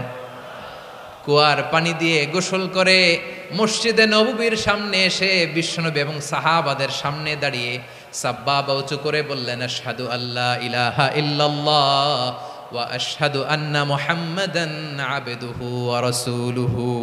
আল্লাহু আকবার। আমি সাক্ষ্য দিচ্ছি আল্লাহ ছাড়া কোনো ইলাহ নাই, আর মুহাম্মদ আল্লাহ তাআলার প্রেরিত বান্দা এবং রাসূল। প্রিয় ভাইয়েরা, ইহসান দিয়ে যা জয় করা যায়, কঠোরতা দিয়ে সেটা কঠিনকালেও জয় করা যায় না। আওয়াজ করে বলেন ঠিক কি না? এবার সুমামা দাঁড়িয়ে বলে ওগো নবী, আমি তো কালিমা পড়ে মুসলমান হয়ে গেলাম, এবার শোনেন, এই মুহূর্তের আগে আপনার চেহারার চাইতে নিকৃষ্ট কোনো চেহারা আমার কাছে ছিল না, কিন্তু শাহাদা পাঠ করার পরে আপনার চেহারার চাইতে উত্তম শ্রেষ্ঠ কোনো চেহারা আমার কাছে আর নাই। ও নবী, আজকের দিনের আগে ইসলাম ধর্মের চেয়ে নিকৃষ্ট অপছন্দনীয় কোনো ধর্ম আমার কাছে ছিল না, কিন্তু এই মুহূর্ত থেকে ইসলামের চেয়ে সেরা শ্রেষ্ঠ পছন্দনীয় কোনো ধর্ম আমার কাছে নাই। নবী গো, আজকের দিনের আগে মদিনার চাইতে অপছন্দনীয় নিকৃষ্ট কোনো শহর আমার কাছে ছিল না, কিন্তু এই মুহূর্তের পর থেকে মদিনার চাইতে কোনো শ্রেষ্ঠ শহর আমার জানা নাই। সে ছিল গমের বড় ডিলার, গম বেচতো। কি বেচতো? তার গম কিনে মক্কার লোকেরা রুটি খাইতো। সে ঘোষণা দিল আজকে থেকে মক্কাবাসীদের জন্য সব গম আমি হারাম করে দিলাম, মক্কাবাসী এখন না খেয়ে মরে। সুবহানাল্লাহ পড়বেন না? মক্কাবাসী বিশ্বনবীর কাছে আসলেন, এসে বললেন মুহাম্মদ, আমরা তো তোমার ভাই, তোমার চাচা, তোমার ভাতিজা, তোমার আত্মীয়, তুমি সুমামারে বলো সে যেন আবার গমের সাপ্লাই মক্কার জন্য অনুমতি দিয়ে দেয়। বিশ্বনবীর অনুমতি ক্রমে সুমামা আবার মক্কাতে গম পাঠাতে শুরু করলো। পড়েন সুবহানাল্লাহ। ইহসান, ইহসান দিয়ে আপনি যেটা জয় করতে পারবেন, you can win the heart of your enemies. ইহসান দিয়ে আপনি আপনার শত্রুর হৃদয়কে জয় করতে পারবেন। আওয়াজ করে বলেন ঠিক কি না? এজন্য আল্লাহ বললেন ওয়া আনফিকু ফি সাবিলিল্লাহি ওয়া লা তুলকু বিআইদিকুম ইলাত তাহলুকা ওয়া আহসিনু ইন্নাল্লাহা ইউহিব্বুল মুহসিনিন। তোমরা আল্লাহর রাস্তায় দান করবে আর নিজেরা নিজেদেরকে ধ্বংসের হাতে ঠেলে দিও না। তোমরা একে অপরের প্রতি ইহসান করবে, কারণ ইহসানকারীদেরকে আল্লাহ বড্ড ভালোবাসেন। সুবহানাল্লাহ পড়েন। আবার সূরা রহমানে আল্লাহ বললেন হাল জাযাউল ইহসানি ইল্লাল ইহসান ফাবিআইয়ি আলা, সবাই পড়েন ফাবিআইয়ি আলাই রাব্বিকুমা তুকাযযিবান। ইহসানের প্রতিদান হিসেবে ইহসানই হয় বিশ্বনবী সুমামার প্রতি যেমন ইহসান করেছেন, সুমামাও ঠিক তেমন ইহসান ফিরিয়ে দিয়েছে। ঠিক কিনা বলেন? তাহলে 1 নম্বরে হচ্ছে আদ, ন্যায় বিচার। 2 নম্বরে সবাই বলেন ইহসান, সদাচরণ। ইহসান 2 ধরনের প্রিয় ভাইরা, ইহসান ফিল ইবাদা, ইহসান ফিল মুআমালা। ইহসান ফিল ইবাদা হচ্ছে একাগ্র অনুভবে ইবাদতে ডুব দেওয়া, এর নাম ইবাদতের ইহসান। সুবহানাল্লাহ পড়ে। বিশ্বনবী বলেন ইহসান মানে কি জানো নাকি? হাদিসে জিবরিলে সাইয়েদনা জিবরিল আলাইহিস সালাম বিশ্বনবীকে বললেন আখবিরনি আনিল ইহসান। নবী আমাদেরকে বলেন ইহসান মানে কি? বিশ্বনবী বললেন আনতা আবুদাল্লাহা কাআন্নাকা তারাহু ফাইন লাম তাকুন তারাহু ফাইন্নাহু ইয়ারাক। ইহসান মানে হলো এমন ভাবে তুমি আল্লাহর সামনে নিজেকে উজাড় করে ইবাদত করবে, তুমি ভাববে তুমি আল্লাহকে দেখতে পাচ্ছ। আর এটা যদি ভাবা তোমার জন্য কঠিন হয়ে যায়, অন্তত এতটুকু তুমি ভাববা যে আল্লাহ তোমাকে দেখতে পাচ্ছেন। ঠিক কিনা বলেন? ও আমার বীর চট্টলার ভাইয়েরা, কেউ যেটা দেখে না সেটা দেখে কে? এই বিশ্বাস হৃদয়ের মধ্যে আছে? নামাজে যখন দাঁড়ান এই ফিলিংসটা আনা যাবে? হ্যাঁ, এশার সালাত তো এখনো হয় নাই না? আলোচনা শেষে এশার সালাত এখানে অনুষ্ঠিত হবে, তাই না? আচ্ছা বলুন তো, আমরা এশার সালাত পর্যন্ত বেঁচে থাকবো এই গ্যারান্টি আছে কার কার? হাত তোলেন। কয়েকজন হাত তুলছে পেছনে, না বুঝে তুলে ফেলছে। এশা পর্যন্ত যে আমরা হায়াত পাবো কোনো গ্যারান্টি আছে? সবাই আওয়াজ করে বলেন গ্যারান্টি আছে? গ্যারান্টি নাই। এই জন্য বিষ্ণু ইসলাম বলেছে এমন ভাবে নামাজে দাঁড়াও, ইবাদত করো, মনে করো হতে পারে এটাই আমার জীবনের শেষ নামাজ। পারফর্ম দ্য সালাহ as if this is your last and final prayer. এমন ভাবে সালাতে দাঁড়াও, ভাবো হতে পারে এটাই তোমার জীবনের শেষ নামাজ। এমন ভাবে নামাজে দাঁড়াও, ভাবো এটাই শেষ নামাজ। তাহলে নামাজে একাগ্রতা বাড়ায় দিবে কে? ফলে ইবাদতের ইহসান আমাদের অর্জিত হবে। আর মুআমালাতে ইহসান হলো, বিশ্বনবী বলেন ইন্নাল্লাহা তাবারাকা ওয়া তাআলা কাতাবাল ইহসানা আলা কুল্লি শাই ফাইদা কাতালতুম ফাআহসিনুল কিতলা ওয়া ইযা যাবাহতুম ফাআহসিনুয যাবহা ওয়ালিউহিদ্দা আহাদুকুম শাফরাতাহু ওয়ালিউরিহ যাবিহাতাহু। ইহসান 2 ধরনের। আওয়াজ করে বলতে হবে কয় ধরনের? সবাই বলুন আওয়াজ করে, কয় ধরনের? একটা হচ্ছে ইহসান ফিল ইবাদা, ইবাদতে ইহসান। ইবাদতে ইহসান কি? একাগ্র অনুভব দিয়ে ইবাদত করা, মন প্রাণ দিয়ে ইবাদত করা। আর মুআমালাতে ইহসান কি? সব কাজে, দৈনন্দিন কাজে, কর্মে, সামাজিক অ্যাক্টিভিটিতে কোমলতা প্রদর্শন করা, অনুগ্রহের সাথে সবকিছু করা। আল্লাহ তাআলা ইন্নাল্লাহা তাবারাকা ওয়া তাআলা কাতাবাল ইহসানা আলা কুল্লি শাই, তিনি সব কিছুর ব্যাপারে ইহসানকে আবশ্যক করেছেন। সবকিছুতে মুমিনের সব কাজে ইহসানের পরশ থাকবে। ওয়া ইযা কাতালতুম ফাহসিনুল কিতলা, বিশ্বনবী বলেন তুমি যখন কাউকে হত্যা করো ইহসানের সাথে করো। সুবহানাল্লাহ পড়বেন না? যখন হত্যা করো তখনও ইহসানের সাথে। আচ্ছা হত্যা করবো আবার ইহসান আসবে করতে করে, তো মেরেই ফেলবো আমি। আল্লাহ, ও ভাই একজন খুন করেছে, খুনি, রাষ্ট্রীয় আইনে তার শাস্তি হয়েছে ডেথ পেনাল্টি, মৃত্যুদণ্ড। এখন মৃত্যুদণ্ড দেখে আপনি যেমনি মন চায় তেমনি মারবেন লোকটারে? ওর নাক কেটে ফেলতে পারবেন? ওর কান কাটতে পারবেন? ওর চোখ উপড়ে ফেলতে পারবেন আপনি? যেমন মন চায় তার অঙ্গহানি করা যাবে না। ইহসানের সাথে তাকে হত্যা করো। সুবহানাল্লাহ, this is Islam, this is the true essence of Islam. ওয়া ইযা যাবাহতুম ফাহসিনুয যাবহা, যখন জবাই করবে তখনও ইহসানের সাথে জবাই করো। করব জবাই, ওইখানেও নাকি ইহসান। আচ্ছা কুরবানির দিন আমরা পশুগুলোরে কি করি বলেন সবাই আওয়াজ করে? জবাই। জবাই মানে তো এটার মেরেই ফেলতেছি, একটু পরে তো টুকরো টুকরো করে গোশতগুলো খাবো, এটা তো খাবো, এটা তো মেরেই ফেলবে। বিষ্ণু বলে না, জবাইয়ের মধ্যেও মুমিনের জবের ভেতরেও ইহসানের পরশ থাকা চাই। যখন জবাই করবে প্রাণীটাকে হাত পা টাইট করে বেঁধে নাও, ছুরিটাকে শার্পেন করে নাও, ধারালো করে নাও, যাতে অল্প সময়ে জবাইটা হয়ে যায়, প্রাণীটা যাতে কম কষ্ট পায়। সুবহানাল্লাহ পড়েন। দিস ইজ কল্ড ইহসান। ইহসান আল্লাহ তাআলা যেমনি আদলের আদেশ করেছেন, ন্যায় বিচার, জাস্টিস এনশিওর করতে বলেছেন, সমাজে ইহসানের ব্যবহার, ইহসানের অনুশীলন তিনি করতে বলেছেন। এজন্য মুমিনের প্রতিটি কাজে, আমার চট্টগ্রামের ভাইয়েরা আমার দিকে তাকান, খেয়াল করে শুনুন, মুমিন জীবনের প্রতিটি কাজে ইহসানের পরশ থাকা চাই। আমরা যেন আমাদের পরিবারের প্রতি ইহসান করি, আমরা যেন আমাদের কর্মচারীদের প্রতি ইহসান করি, আমরা যেন আমাদের কলিগদের প্রতি ইহসান করি, আমরা যেন আমাদের ভাইদের প্রতি ইহসান করি। মুমিন জীবনের প্রতি কাজে ইহসানের পরশ থাকার দরকার আছে না নাই? কথা বুঝতে পেরেছেন? তাহলে আল্লাহ তাআলার 3টা আদেশ ছিল, কয়টা গেল? ভুলে গেছে চট্টগ্রাম। 3টা আদেশের মধ্যে কয়টা বললাম? প্রথমে কি ছিল? আদল। 2 নম্বরে 3 নম্বরে রব্বুল আলামিন বললেন ওয়া ইতা ইদিল কুরবা, নিকটাত্মীয়দেরকে দান করো। নিকটাত্মীয়দেরকে দাও, যারা তোমাদের ব্লাড কানেকশনের আত্মীয় তাদেরকে তোমরা দাও।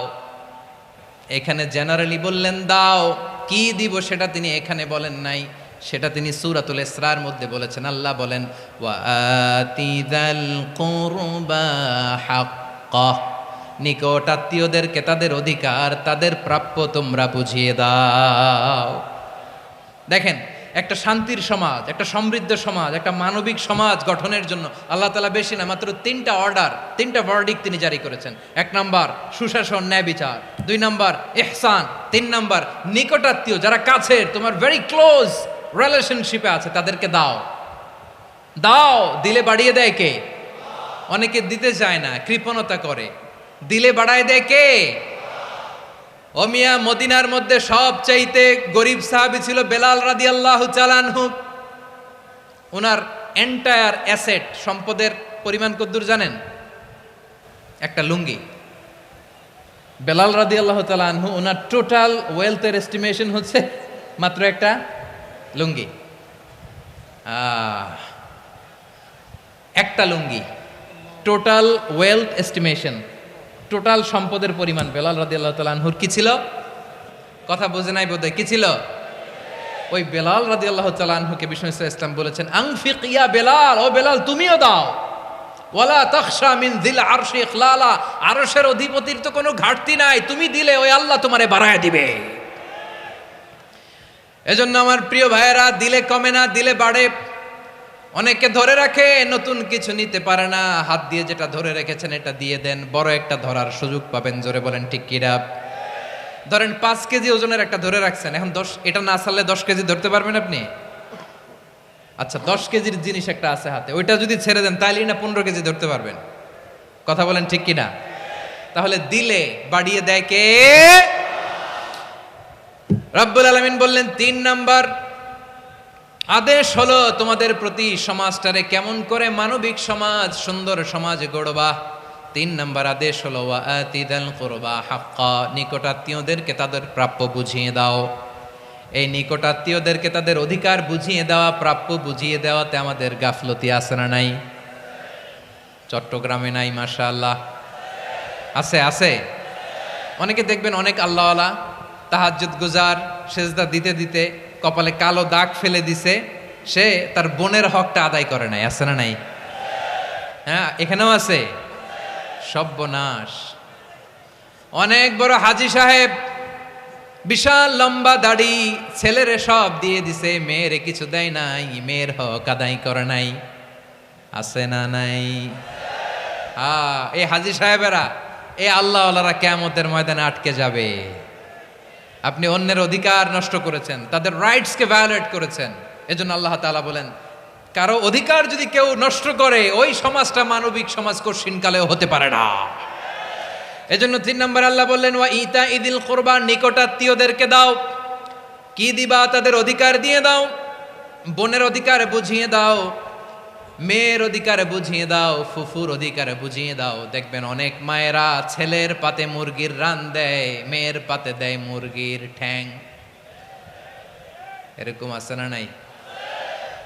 ছেলেরা কি দেয়? মুরগির। মেয়ের পাতে কি দেয়? তো মেয়ের কি মুরগির রান খেতে মনে চায় না? মনে চায় না? এমনটা করা যাবে না। নিকটাত্মীয়দেরকে অধিকার দিয়ে দাও, নিকটাত্মীয়ের সাথে সুসম্পর্ক রাখো। আদেশটা কার?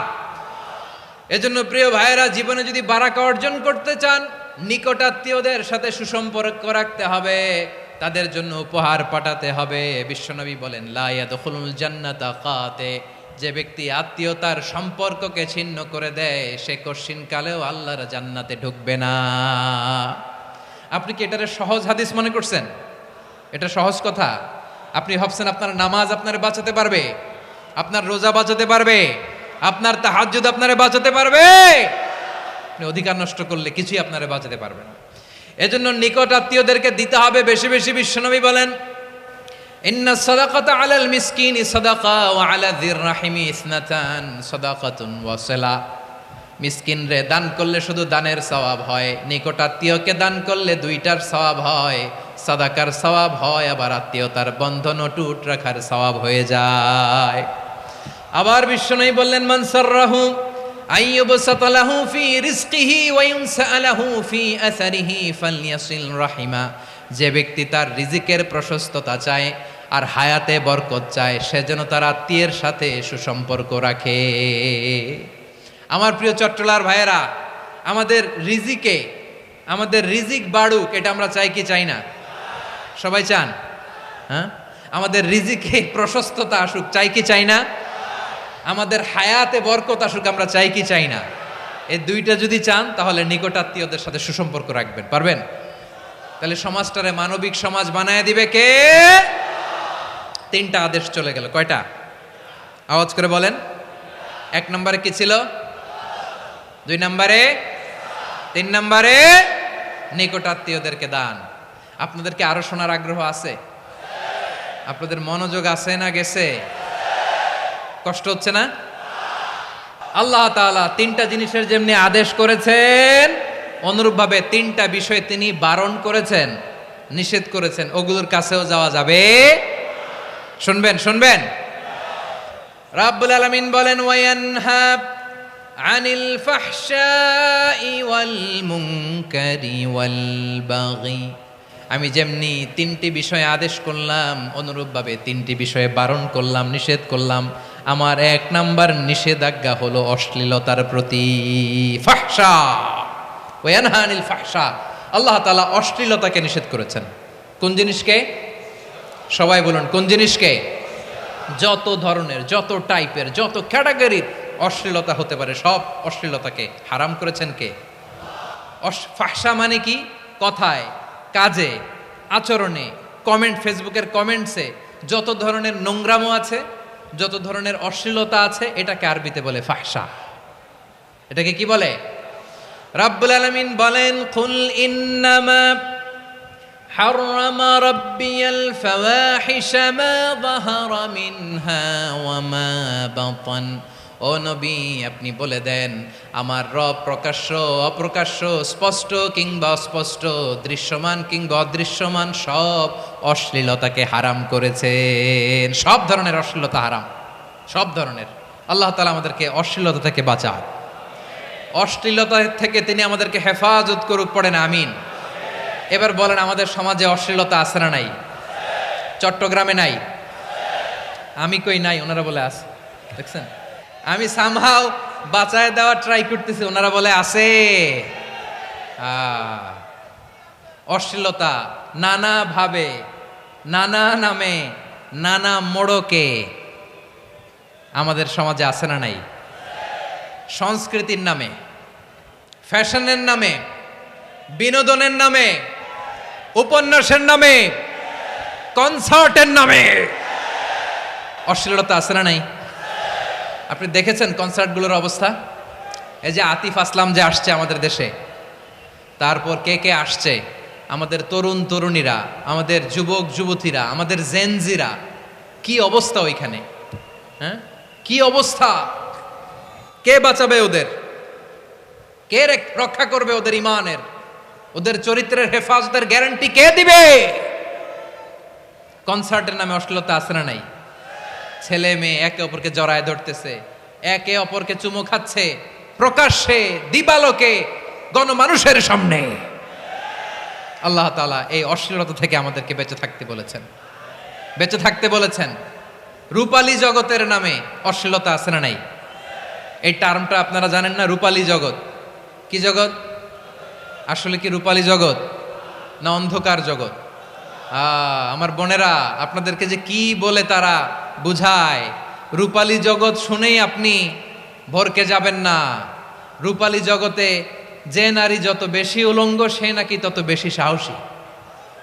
জানেন? বলে এটা একটা সাহসী নারী, খুব সাহসী পদক্ষেপ তার। যত বেশি শরীর থেকে কাপড় নামাতে পারবে, যত বেশি বস্ত্রহীন হয়ে নিজেকে প্রেজেন্ট করতে পারবে, সে নাকি তত বেশি সাহসী। ও আমার চট্টলার ভাইয়েরা, শয়তানের প্রথম এজেন্ডা ছিল বনি আদমকে বস্ত্রহীন করা।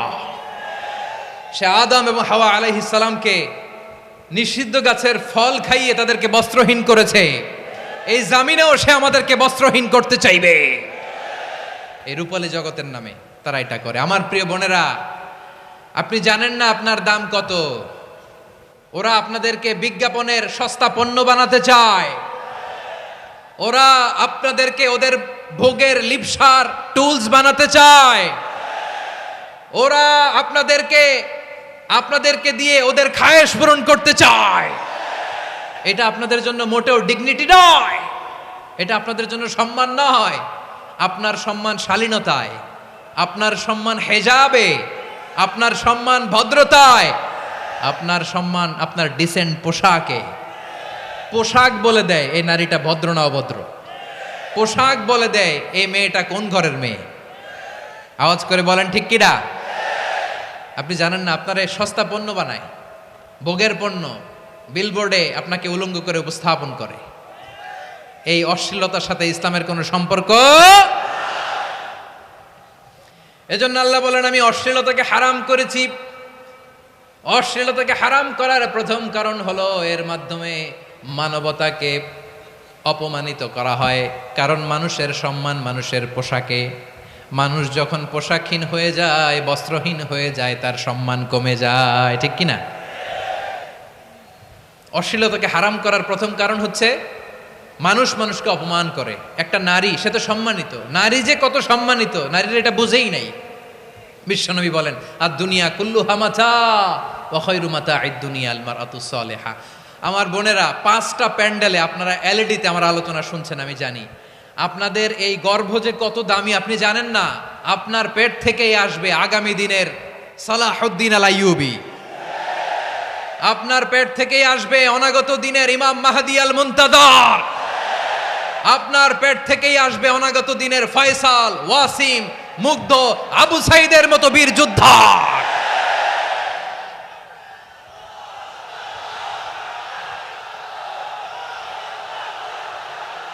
আমার প্রিয় বোনেরা, আমার প্রিয় বোনেরা, বিশ্বনবীর কথার ওজন খেয়াল করেন। আর দুনিয়া কুল্লুহা মাতা ওয়া খায়রু মাতা'আদ দুনিয়া আল মারআতুস সালিহা।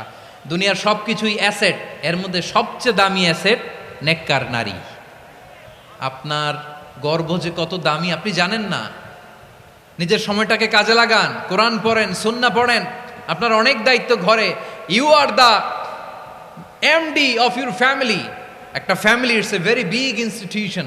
পরিবার একটা অনেক বড় প্রতিষ্ঠান।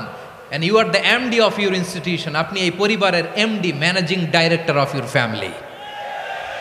এখানে আপনার কত দায়িত্ব। আপনি ছেলেমেয়েদেরকে তারবিয়া করবেন। আপনি আপনার স্বামীর জন্য ঘরটার জান্নাতের নীর বানাবেন। আপনার জন্য জান্নাতের ডুপ্লেক্স বাড়ি ওইখানে তৈরি করে রাখবে কে? আপনি যে কত দামি আপনি জানেন না। নারীদেরকে আল্লাহ বানিয়েছেন উচ্চতর করে, নিম্নতর নয়। নারীদেরকে ছোট্ট জিনিস দিলে এটার বড় করে দেয়। নারীদেরকে ভ্রূণ দিলে, শুক্রাণু দিলে নারী এটারে বাচ্চা হিসেবে উপহার দেয়। ঠিক কিনা? বিয়ের মাধ্যমে স্বামী যখন তার শুক্রাণু তার স্ত্রীকে উপহার দেয়, স্ত্রী রিটার্নে কি উপহার দেয়? ফুল ফর্ম বেবি, মানব সন্তান। দেখছেন, আপনি দিলেন একটুকুনি, দিছে বিশাল। আপনি যদি নারীকে বাজার এনে দেন, নারী এটাকে সুস্বাদু খাবারে রূপান্তর করে দেয়। আপনি তাকে একটা মুচকি হাসি দিয়ে দেন, সে তার কলিজা দিয়ে দেয়। কিন্তু যদি আপনি তার মনে কষ্ট দেন, সে আপনার জীবনকে জাহান্নাম বানায়া দেয়। খবর আছে, নারীর মন বুঝতে পারলে নেয়ামত, বুঝতে না পারলে কিয়ামত। ঠিক কিনা বলেন? আমার প্রিয় বোনেরা, আপনি যে কত দামি আপনি জানেন না। আপনাদেরকে যেন ভোগের সস্তা পণ্য বানাতে না পারে, আপনাদেরকে সচেতন থাকতে হবে, সজাগ থাকতে হবে, কনসার্ন থাকতে হবে। শয়তানের ওই হাতছানির দিকে আর নজর দেওয়া যাবে না। তাহলে কেন আল্লাহ তাআলা এই ফাহশা, অশ্লীলতাকে হারাম করলেন? 1 নাম্বার, এতে হিউম্যান ডিগনিটি কমে। 2 নাম্বার, এতে মানুষের অধিকার নষ্ট হয়। আপনি বিয়ে করেছেন, এরে পরকিয়া করেন, ওর সাথে এরকম আছে না নাই? স্ত্রীর অধিকার নষ্ট করেছেন। আপনি বিবাহ সম্পর্কে আবদ্ধ হয়েছেন তার সাথে, আপনি পরকিয়া করেন ওই ছেলের সাথে, আপনি আপনার হাজবেন্ডের সাথে বিট্রে করেছেন। এজন্য আল্লাহ অশ্লীলতাকে হারাম করেছেন। অশ্লীলতাকে হারাম করার আরেকটা কারণ হচ্ছে আল্লাহ তাআলা এই হিউম্যান জেনারেশনকে এটাকে প্রিজার্ভ করতে চায়। হিফজুন নাসল, এটা মাকাসিদুশ শরিয়ার অনেক গুরুত্বপূর্ণ একটা মাকাসিদ, অনেক গুরুত্বপূর্ণ। আপনার নাসাল, আপনার জেনারেশনকে সংরক্ষণ করা। এই যে আসতেছে ফেব্রুয়ারি, কত ফেব্রুয়ারি জানো? এটা কি বিশ্ব ভালোবাসা দিবস? হ্যাঁ, কি দিবস? এই বিশ্ব ভালোবাসা দিবসের সাথে মুসলমানদের কোনো সম্পর্ক নাই। আমার প্রিয় ভাইরা, এই যে আপনি অবৈধ সম্পর্কে জড়ালেন, কেন আল্লাহ অশ্লীলতাকে হারাম করেছে দেখেন। বলতেছিলাম যে এটা আপনার নাসাল, আপনার জেনারেশন, আপনার লিনিয়েজ, আপনার বংশকে প্রিজার্ভ করা। কে কার বাবা, কে কার মা, বাবা মা জানা, প্রজন্মকে প্রিজার্ভ করা, এটা ইসলাম ওয়াজিব করে দিয়েছে। এই যে অবৈধ সম্পর্কের কারণে, বিশ্ব বেহায়া দিবসের কারণে, এগুলোর আউটকাম আউটপুট হিসেবে মাঝে মাঝে এই ঢাকা মেডিকেলের ডাস্টবিনে নবজাতকের বাচ্চার কান্নার আওয়াজ শুনতে পাওয়া যায়। চট্টগ্রাম মেডিকেলের ডাস্টবিনে নবজাতকের কান্না শুনতে পাওয়া যায়। বীর চট্টলার মুসলমানেরা বুঝতে পারলে আওয়াজ করে বলেন, এই যে চট্টগ্রাম মেডিকেলে যে নবজাতকটা পাওয়া গেল, ওর বাবাকে আমাকে বলেন, ওর বাবাকে, ওর মাকে, ও কোন ফ্যামিলির সন্তান কেউ জানে? আপনি হিউম্যান ডিগনিটিকে অপমান করেছেন না? আপনি তার ভবিষ্যৎকে অন্ধকার করেছেন না? আপনি তার লিনিয়েজকে প্রশ্নবিদ্ধ করে দিয়েছেন না? এই জন্য আল্লাহ তাআলা অশ্লীলতাকে আমাদের জন্য হারাম করে দিয়েছেন। পড়েন সুবহানাল্লাহ। এই জন্য রাব্বুল আলামিন বলেন, কুল ইন্নামা হাররামা রাব্বিয়াল ফাওয়াহিশা মা যাহারা মিনহা ওয়া মা বাতান। প্রকাশ্য অপ্রকাশ্য সব অশ্লীলতাকে হারাম ঘোষণা করে দিয়েছে কে? আবার দুনিয়ার বুকে যারা অশ্লীলতার প্রসার করে তাদের জন্য শাস্তি মজুদ রেখেছে কে? রাব্বুল আলামিন বলেন, ইন্নাল্লাযীনা ইউহিব্বুনা আন তাশিআল ফাহিশাতু ফিল্লাযীনা আমানু লাহুম আযাবুন আলীমুন ফিদ দুনিয়া ওয়াল আখিরাতি ওয়াল্লাহু ইয়ালামু ওয়া আনতুম লা তা'লামুন। নিশ্চয়ই যারা বিশ্বাসীদের মাঝে অশ্লীলতার প্রচার প্রসার করতে চায় তাদের জন্য আমি মর্মন্তুদ শাস্তি প্রস্তুত করে রেখেছি, দুনিয়াতেও রেখেছি, আখিরাতেও রেখেছি। ঘোষণাটা কার? যারা এই নাটকের নামে, সিনেমার নামে, রূপালী জগতের নামে, মুভির নামে, ওটিটি প্ল্যাটফর্মের নামে আমার সমাজে অশ্লীলতা ছড়াতে চায় তাদের জন্য কঠিন মর্মন্তুদ শাস্তি মজুদ রেখে দিয়েছে কে? ও আমার বোনেরা, এখনো আপনি জাগবেন না? এখনো আপনার চিন্তার দুয়ারে এখনো নাড়া পড়ে নাই? ওরা আপনাকে উলঙ্গ বানাতে চায়, ওরা আপনাকে আইটেম গার্ল বানাতে চায়। এজন্য ইসলাম অশ্লীলতাকে হারাম করেছে। হারাম। ইসলাম বলেছে যোজন যোজন দূরে থাকো, ওরা বলে না কাছে আসো, কাছে আসার গল্প, ক্লোজ আপ ওয়ান, কাছে আসার গল্প আছে না নাই? চট্টগ্রামে তো এগুলো নাই মাশাআল্লাহ। হ্যাঁ,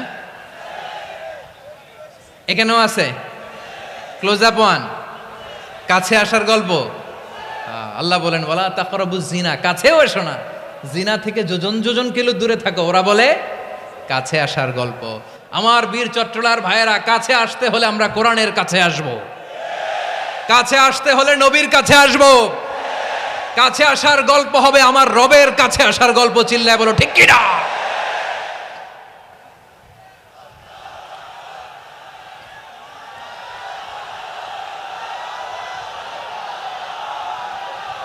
বসুন আমার ভাইয়েরা। তাহলে অশ্লীলতার সাথে আমাদের কোনো সম্পর্ক? সবাই বলতে পারেননি, আওয়াজ করে বলুন, অশ্লীলতার সাথে আমাদের কোনো সম্পর্ক? আমরা এই সমস্ত ক্লোজ আপ ওয়ান, কাছে আসার গল্পের প্রোগ্রামে যাব? আমরা কোন ধরনের অশ্লীল কন্টেন্ট সোশ্যাল মিডিয়ায়, টিভিতে দেখব? রব্বুল আলামিন বলেন ওয়ায়ানহা আনিল ফাহশাই ওয়াল মুনকারি ওয়াল বাগি। তিনটা জিনিসকে আমি নিষিদ্ধ করলাম। এক নাম্বার হলো ফাহশা, অশ্লীলতা। দুই নম্বরে হলো মুনকার, সমস্ত মন্দ কাজ। আপনাদের মনোযোগ আছে না? শেষ করে দিব? আর 2-1 মিনিট শুনবেন? আচ্ছা বলি তাহলে, আরো 2-1 মিনিট। তাহলে নিষেধাজ্ঞা জারি করেছেন 3টা জিনিসের উপর। 1 নাম্বার কি? ফাহশা, অশ্লীলতা। 2 নাম্বার মুনকার, মানে হচ্ছে যত মন্দ কাজ, খারাপ কাজ, বাজে কাজ, এটার বলে মুনকার। এটার কি বলে? আপনারা পড়ছেন না, তা'মুরুনা বিল মা'রুফি ওয়া তানহাউনা আনিল মুনকার। ভালো কাজের আদেশ, সৎ কাজের আদেশ, অসৎ কাজের নিষেধ। মুনকার, মুনকার হচ্ছে মানুষের স্বাভাবিক বিবেকবোধ যেটাকে খারাপ বলে, ওইটাই মুনকার। পৃথিবীর সব আসমানি গ্রন্থ যেটাকে খারাপ বলেছে, মানুষের স্বাভাবিক বিবেকবোধ যেটাকে খারাপ বলেছে, এগুলো সব মুনকার। যেমন ইফটিজিং, এটা কি ভালো না খারাপ? মজুদদারি, খাদ্যে ভেজাল দেওয়া, ওজনে কম দেওয়া, মাছে ফরমালিন মিশানো, চাঁদাবাজি, টেন্ডারবাজি, দখলবাজি, এগুলো আমাদের স্বাভাবিক বিবেকেই বলে এগুলো খারাপ, এগুলো হচ্ছে মুনকার। আল্লাহ তাআলা এই মুনকার থেকে আমাদেরকে বেঁচে থাকতে বলেন, আর শয়তান এই মুনকারের প্রতি আমাদেরকে উদ্বুদ্ধ করে। আল্লাহ তাআলা বললেন, ইয়া আইয়ুহাল্লাযীনা আমানু লা তাত্তাবিউ খুতুওয়াতিশ শাইতান ومن يتبع خطوات الشيطان فإنه يأمر بالفحشاء والمنكر। আল্লাহ বললেন, আমার গোলামেরা শোনো শোনো, ও আমার বিশ্বাসী বান্দারা খবরদার, তোমরা কশিনকালেও শয়তানের পদাঙ্ক অনুসরণ করবে না, কারণ শয়তান তোমাদেরকে অশ্লীলতা এবং মন্দ কাজের দিকে উদ্বুদ্ধ করে। আমাদের কাজ হচ্ছে শয়তান আমাদেরকে যেদিকে নিতে চায় আমরা তার উল্টা দিকে যাব, ঠিক কিনা বলে? শয়তান এই মন্দ কাজকে আমাদের কাছে বিউটিফাই করে, চাকচিক্যময় করে আমাদের সামনে উপস্থাপন করে। এজন্য আল্লাহ বলেন, মুনকারকে থামাতে হবে, মুনকার প্রতিরোধ করতে হবে। মুনকার প্রতিরোধের দায়িত্ব শুধু আমাদের নাকি? শুধু আপনার খতিব সাহেবের, ইমাম সাহেবের, নাকি মুসলিম উম্মার সবার? আওয়াজ করে বলুন, মুনকার, অসৎ কাজ প্রতিরোধের দায়িত্ব কার? রাব্বুল আলামিন বলেন, কুনতুম খায়রা উম্মাতিন উখরিজাত লিন-নাসি তা'মুরুনা বিল মা'রুফি ওয়া তানহাউনা আনিল মুনকার। তোমাদেরকে শ্রেষ্ঠ জাতি করে জমিনের মধ্যে আবির্ভূত করা হয়েছে, যাতে করে তোমরা জমিনের ভেতরে সৎ কাজের আদেশ করতে পারো আর অসৎ কাজের নিষেধ করতে পারো। উম্মাহ কুনতুম খায়রা, তাহলে গোটা উম্মার দায়িত্ব, এটা বুঝতে পারছেন তো? আচ্ছা, আরো নিচে আসেন। এরপরে আল্লাহ বললেন, শুধু উম্মাহ না, এই জমিনের রাজত্ব আমি যাদের হাতে দেই, এই জমিনের মালিক আমি যাদেরকে বানিয়ে দেই, যাদেরকে আমি সরকারের দায়িত্ব দেই, তাদেরকেও মুনকার প্রতিরোধের দায়িত্ব দিয়েছে কে? আল্লাহ বলেন, যারা ক্ষমতার মসনদে বসেছে তাদেরকে 4 দফা কর্মসূচি আমি আল্লাহ দিলাম। আওয়াজ করে বলেন, কয় দফা? আল্লাহ বলেন, আল্লাযীনা ইম্মাক্কান্নাহুম ফিল আরদি আকামুস সালাতা ওয়া আতাউয যাকাতা ওয়া আমারু বিল মা'রুফি ওয়া নাহাউ আনিল মুনকার ওয়ালিল্লাহি আকিবাতুল উমুর। যারা এই জমিনের উত্তরাধিকার হয়েছ তারা 4 দফা কর্মসূচি নিয়ে সামনে আগাবা। সালাত কায়েম করবা, যাকাত আদায় করবা, সৎ কাজের আদেশ দিবা, অসৎ কাজ থেকে মুনকার প্রতিরোধ করবা। আদেশটা কার?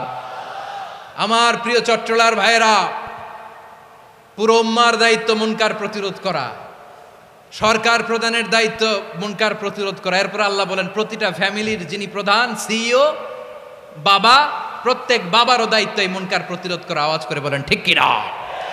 যেমনটি সাইয়েদনা লোকমান আলাইহিস সালাম ওনার কলিজার টুকরা সন্তানকে আদেশ করেছেন, ইয়া বুনাইয়া আকিমিস সালাতা ওয়া'মুর বিল মা'রুফি ওয়ানহা আনিল মুনকার। পড়েন সুবহানাল্লাহ।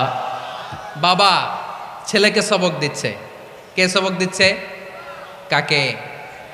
লোকমান আলাইহিস সালাম ছেলেকে বলতেছে, ওরে আমার কলিজার টুকরা সন্তান, ওরে আমার বাছা, নামাজ কায়েম করবা, সৎ কাজের আদেশ দিবা, আর মুনকার প্রতিরোধ করবা, অসৎ কাজ, সমাজ থেকে খারাপ কাজকে ঝেঁটে বিদায় করে দিবা। তাহলে দেখেন, আমি স্টেপ বাই স্টেপ নামলাম।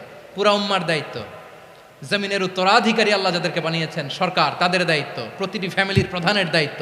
এরপরে বিশ্বনবী বলেন সচেতন প্রতিটি মুসলিমের দায়িত্ব সমাজ থেকে মুনকারকে উৎখাত করা। বিশ্বনবী বলেছেন মান রাআ মিনকুম মুনকারান ফালিয়ুগাইয়িরহু বিয়াদিহি ফাইন লাম ইয়াস্তাতি ফাবিলিসানিহি ওয়া ইন লাম ইয়াস্তাতি ফাবিকলবিহি ওয়া যালিকা আযআফুল ঈমান। সমাজে যে মুনকার দেখবে, খারাপ কাজ দেখবে, সে যেন হাত দিয়ে সেটাকে থামায়। কি দিয়ে? আপনাদের তো হাত নাই না? হাত আছে, হাত আছে। ওরা যেই হাত দিয়ে অন্যায় করে ওইটা প্রতিরোধের জন্য আমাদেরও হাত আছে না নাই? থামাতে হবে, থামাতে হবে।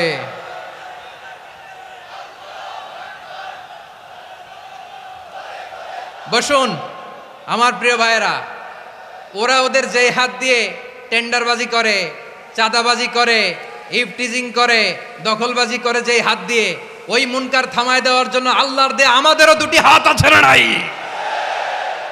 আমাদেরও হাত আছে, থামাইতে হবে, থামাইতে হবে, হিম্মত করতে হবে।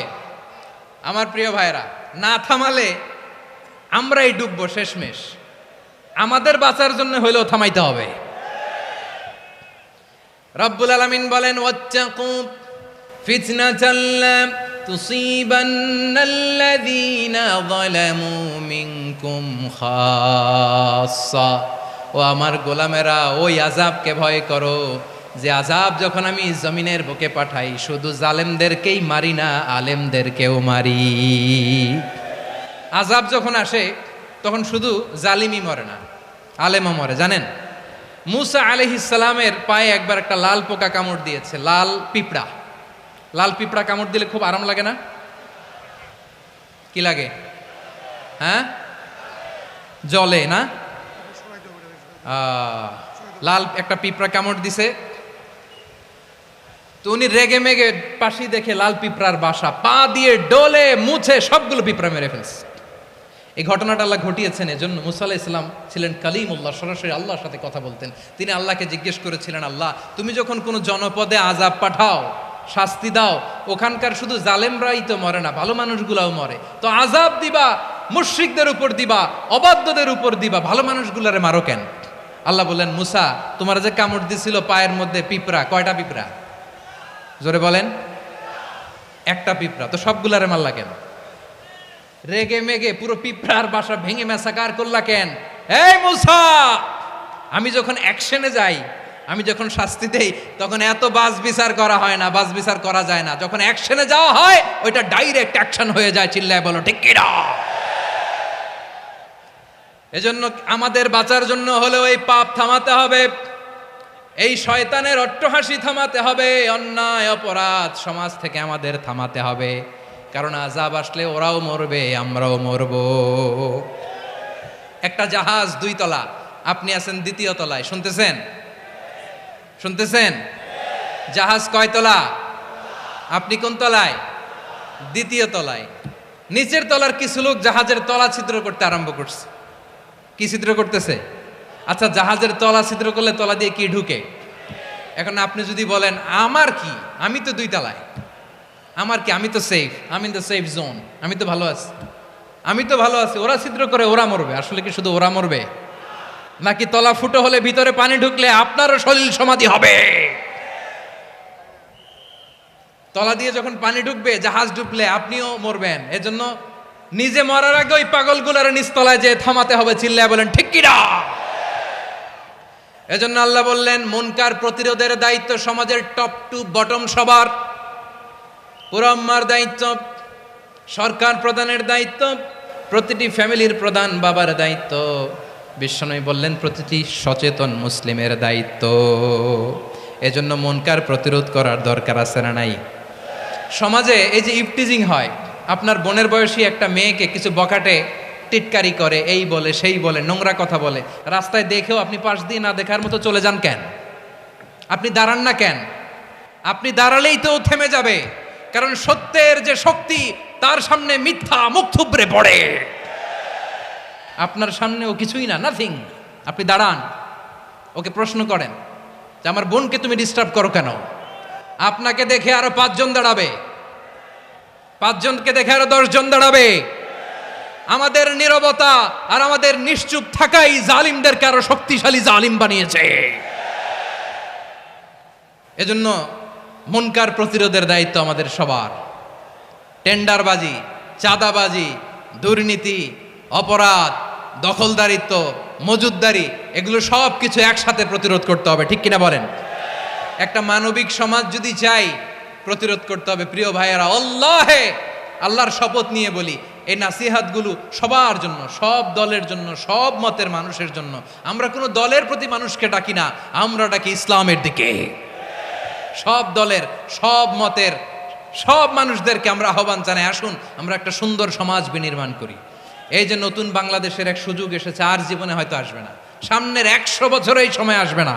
আসুন দেশটাকে আমরা সাজাই, আসুন আমরা দুর্নীতি বন্ধ করি, আসুন আমরা চাঁদাবাজি বন্ধ করি, আসুন আমরা দখলদারিত্ব বন্ধ করি, আসুন আমরা এক দল আরেক দলকে নিশ্চিহ্ন করার যে রাজনীতি, এটা বন্ধ করি।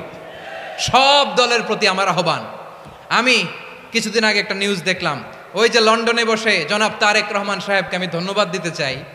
উনি সংবাদ শোনা মাত্রই ওনার দলের অনেক চাঁদাবাজকে উনি বহিষ্কার করেছে। I do appreciate. প্রতিটি দলের এরকম ইনিশিয়েটিভ নেওয়ার দরকার আছে না নাই? যে কোনো দলে এই প্র্যাকটিসটা থাকার দরকার আছে না নাই? চাঁদাবাজদের সাথে আপনারা নিজেদেরকে মুক্ত ঘোষণা করবেন যে এরা আমার দলের কর্মী হতে পারে না। আমরা চাঁদাবাজ মুক্ত বাংলাদেশ চাই, জুলুম মুক্ত বাংলাদেশ চাই, ফ্যাসিজম মুক্ত বাংলাদেশ চাই, গুণ খুন খারাপি মুক্ত বাংলাদেশ চাই। আমরা নতুন ভোরের বাংলাদেশ চাই। ওই বাংলাদেশ পাওয়ার জন্য মুনকার প্রতিরোধে, অন্যায় প্রতিরোধে যদি বাঘের বাচ্চার মতো, আবু সাইদের মতো 2 হাত উঁচু করে, বুককে টান টান করে প্রসারিত করে দাঁড়াতে হয়, রাজি আছো মুসলমান? কারা কারা রাজি?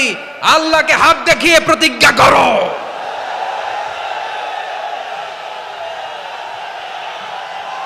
রাব্বুল আলামিন বলেন, ওয়ায়ানহা আনিল ফাহশাই ওয়াল মুনকারি ওয়াল বাগি ইয়াইযুকুম লাআল্লাকুম তাযাক্কারুন। বসুন। আল্লাহ বললেন, আমি অশ্লীলতাকে নিষেধ করি, আমি সব ধরনের মন্দ কাজকে নিষিদ্ধ করি, সব শেষে আমি সীমা লঙ্ঘনকে তোমাদের জন্য নিষিদ্ধ করি। আলোচনা মনে আছে তো, না ভুলে গেছেন? নিষিদ্ধ করেছেন কয়টা জিনিস? 1 নম্বরে অশ্লীলতা, 2 নম্বরে মুনকার তথা সব মন্দ কাজ, 3 নম্বরে আল বাগি, সীমা লঙ্ঘন, ক্রসিং দ্য লিমিট। সীমা লঙ্ঘন করা ভালো না। We all should know our limits. চিল্লায় বলেন ঠিক কিনা? একই আয়াতে আল্লাহ বললেন, কুল ইন্নামা حرم ربي الفواحش ما ظهر منها وما بطن والإثم والبغي بغير الحق। অন্যায় ভাবে যে অবাধ্য হয়, যে সীমা লঙ্ঘন করে, তাদেরকেও আমি এটা হারাম করে দিলাম। সীমা লঙ্ঘন করা হারাম, সীমা লঙ্ঘন করা হারাম। আল্লাহ বারবার আমাদেরকে ওয়ার্নিং দেয়। যখন আমরা থামি না তখন আল্লাহ ধরে, আর যখন ধরে তখন ছাড়ে না। ধরে না, ধরলে আল্লাহ। ফেরাউনকে কিন্তু হুট করে ধরে নাই, আপনারা জানেন 9 বার ওয়ার্নিং দিয়েছে। ফেরাউনকে আল্লাহ তাআলা ওয়ার্নিং দিয়েছিল কয়বার? বীর চট্টলার বীর সেনানীরা আওয়াজ করে বলেন, ফেরাউনকে ধরার আগে ওয়ার্নিং দেওয়া হয়েছিল কয়টা? রাব্বুল আলামিন বলেন, ওয়ালাকাদ আতাইনা মূসা 9 আয়াতিন বাইয়িনাত। 9টা মুআজিজা দেখিয়েছি। 1 2 3 বারবার এইভাবে রিমাইন্ডার, ওইভাবে রিমাইন্ডার, এইভাবে নাসিহাত, ওইভাবে দাওয়া। ফাকুলা লাহু কাওলান লাইয়িনা, নরম করে বলো, সফট করে বলো, যত ওয়ে হতে পারে দাওয়া মেথডোলজির। মুসা আলাইহিস সালামের সব অ্যাপ্লাই শেষ। 10ম বারে যে আল্লাহ ধরছে, 10ম বারে যে ধরেছে। এজন্য আল্লাহ বলেন, আমি সীমালঙ্ঘনকে পছন্দ করি না। কোরআনের অন্য আয়াতে বাগীকে বলা হয়েছে আল ইতিদা। সীমালঙ্ঘন যারা করে তাদেরকে আল্লাহ বলেছেন মুতাদিন। وقاتلوا في سبيل الله الذين يقاتلونكم ولا تعتدوا إن الله لا يحب المعتدين। আমি সীমা লঙ্ঘনকারীদেরকে কোশ্চেন কালেও পছন্দ করি না। আমরা যেন সীমা লঙ্ঘন না করি। রাজি আছেন তো? যে কোনো ক্ষেত্রে ইবাদতে যেন সীমালঙ্ঘন না করি।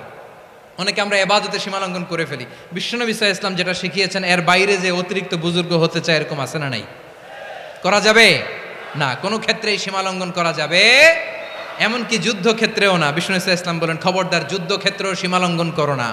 কি সুন্দর ইসলাম আমরা পেয়েছি। বিশ্বনবী বলেন খবরদার যুদ্ধের ময়দানে কোনো নারীর গায়ে হাত তোলো না, কোনো শিশুর গায়ে হাত তোলো না, কোনো গবাদি পশু হত্যা করো না, কোনো শস্যক্ষেত্র ধ্বংস করো না, ইবাদতরত অন্য ধর্মের কোনো সন্ন্যাসীর গায়ে হাত তোলো না। বলেন সুবহানাল্লাহ। তাহলে আমরা সীমালঙ্ঘন করতে পারবো? প্রিয় ভাইরা, একটা সুখী সমৃদ্ধ শান্তির সমাজ, মানবিক সমাজ যদি আমরা গঠন করতে চাই, আমাদের আল্লাহর দেয়া কয়টা আদেশ মানতে হবে বলেন দেখি? সবাই বলেন কয়টা? আর বেঁচে থাকতে হবে কয়টা জিনিস থেকে? আওয়াজ করে বলেন কয়টা? আচ্ছা, আদেশ নাম্বার 1 কি ছিল বলেন? আল্লাহর আদেশ কি? 1 নাম্বার আদাল, ন্যায়পরায়ণতা। আমরা সুবিচার, সুশাসন, ন্যায় বিচার চাই কি চাই না? 2 নম্বরে কি ছিল? মাশাআল্লাহ, আওয়াজ করে বলেন 2 নম্বরে কি ছিল? ইহসান, আমরা যেন সবার প্রতি দয়া পরবশ হই, ইহসান করি।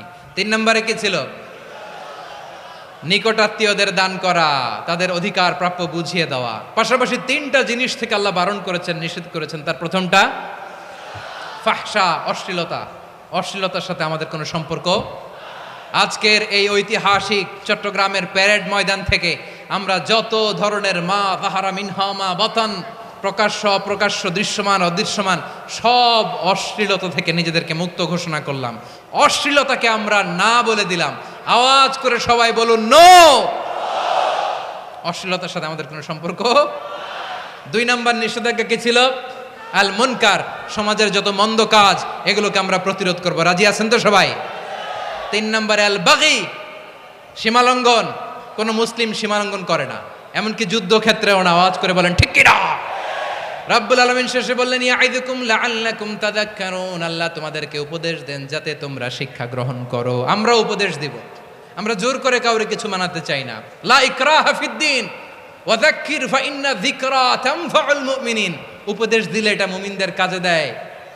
লাস্তা আলাইহিম বিমুসাইতির ইন্নামা আনতা মুযাক্কির। নবী হে, আপনি রিমাইন্ডার দাতা, আপনি উপদেশ দিবেন। আমরাও বিশ্বনবীর এই হাদিসগুলো থেকে, কোরআনের আয়াত থেকে রিমাইন্ডার, এই কথামালা, বাণীবাহক হিসেবে এই বাণীগুলো আপনাদের সাথে কাছে পৌঁছে দিলাম। আমরা আল্লাহ তাআলার কাছে প্রার্থনা করি, আল্লাহ আমরা যেন আদল দিয়ে আমাদের সমাজকে গঠন করতে পারি। আল্লাহ আমরা যেন ইহসান করতে পারি, আমরা যেন নিকটাত্মীয়দের দান করতে পারি। আল্লাহ যত ধরনের অশ্লীলতা, অনাচার, মন্দ কাজ, সীমালঙ্ঘন, অবাধ্যতা থেকে যেন আমরা বেঁচে থাকতে পারি। আল্লাহ তাআলা আমাদের সবাইকে কথাগুলো বোঝার ও আমল করার তৌফিক দান করুক।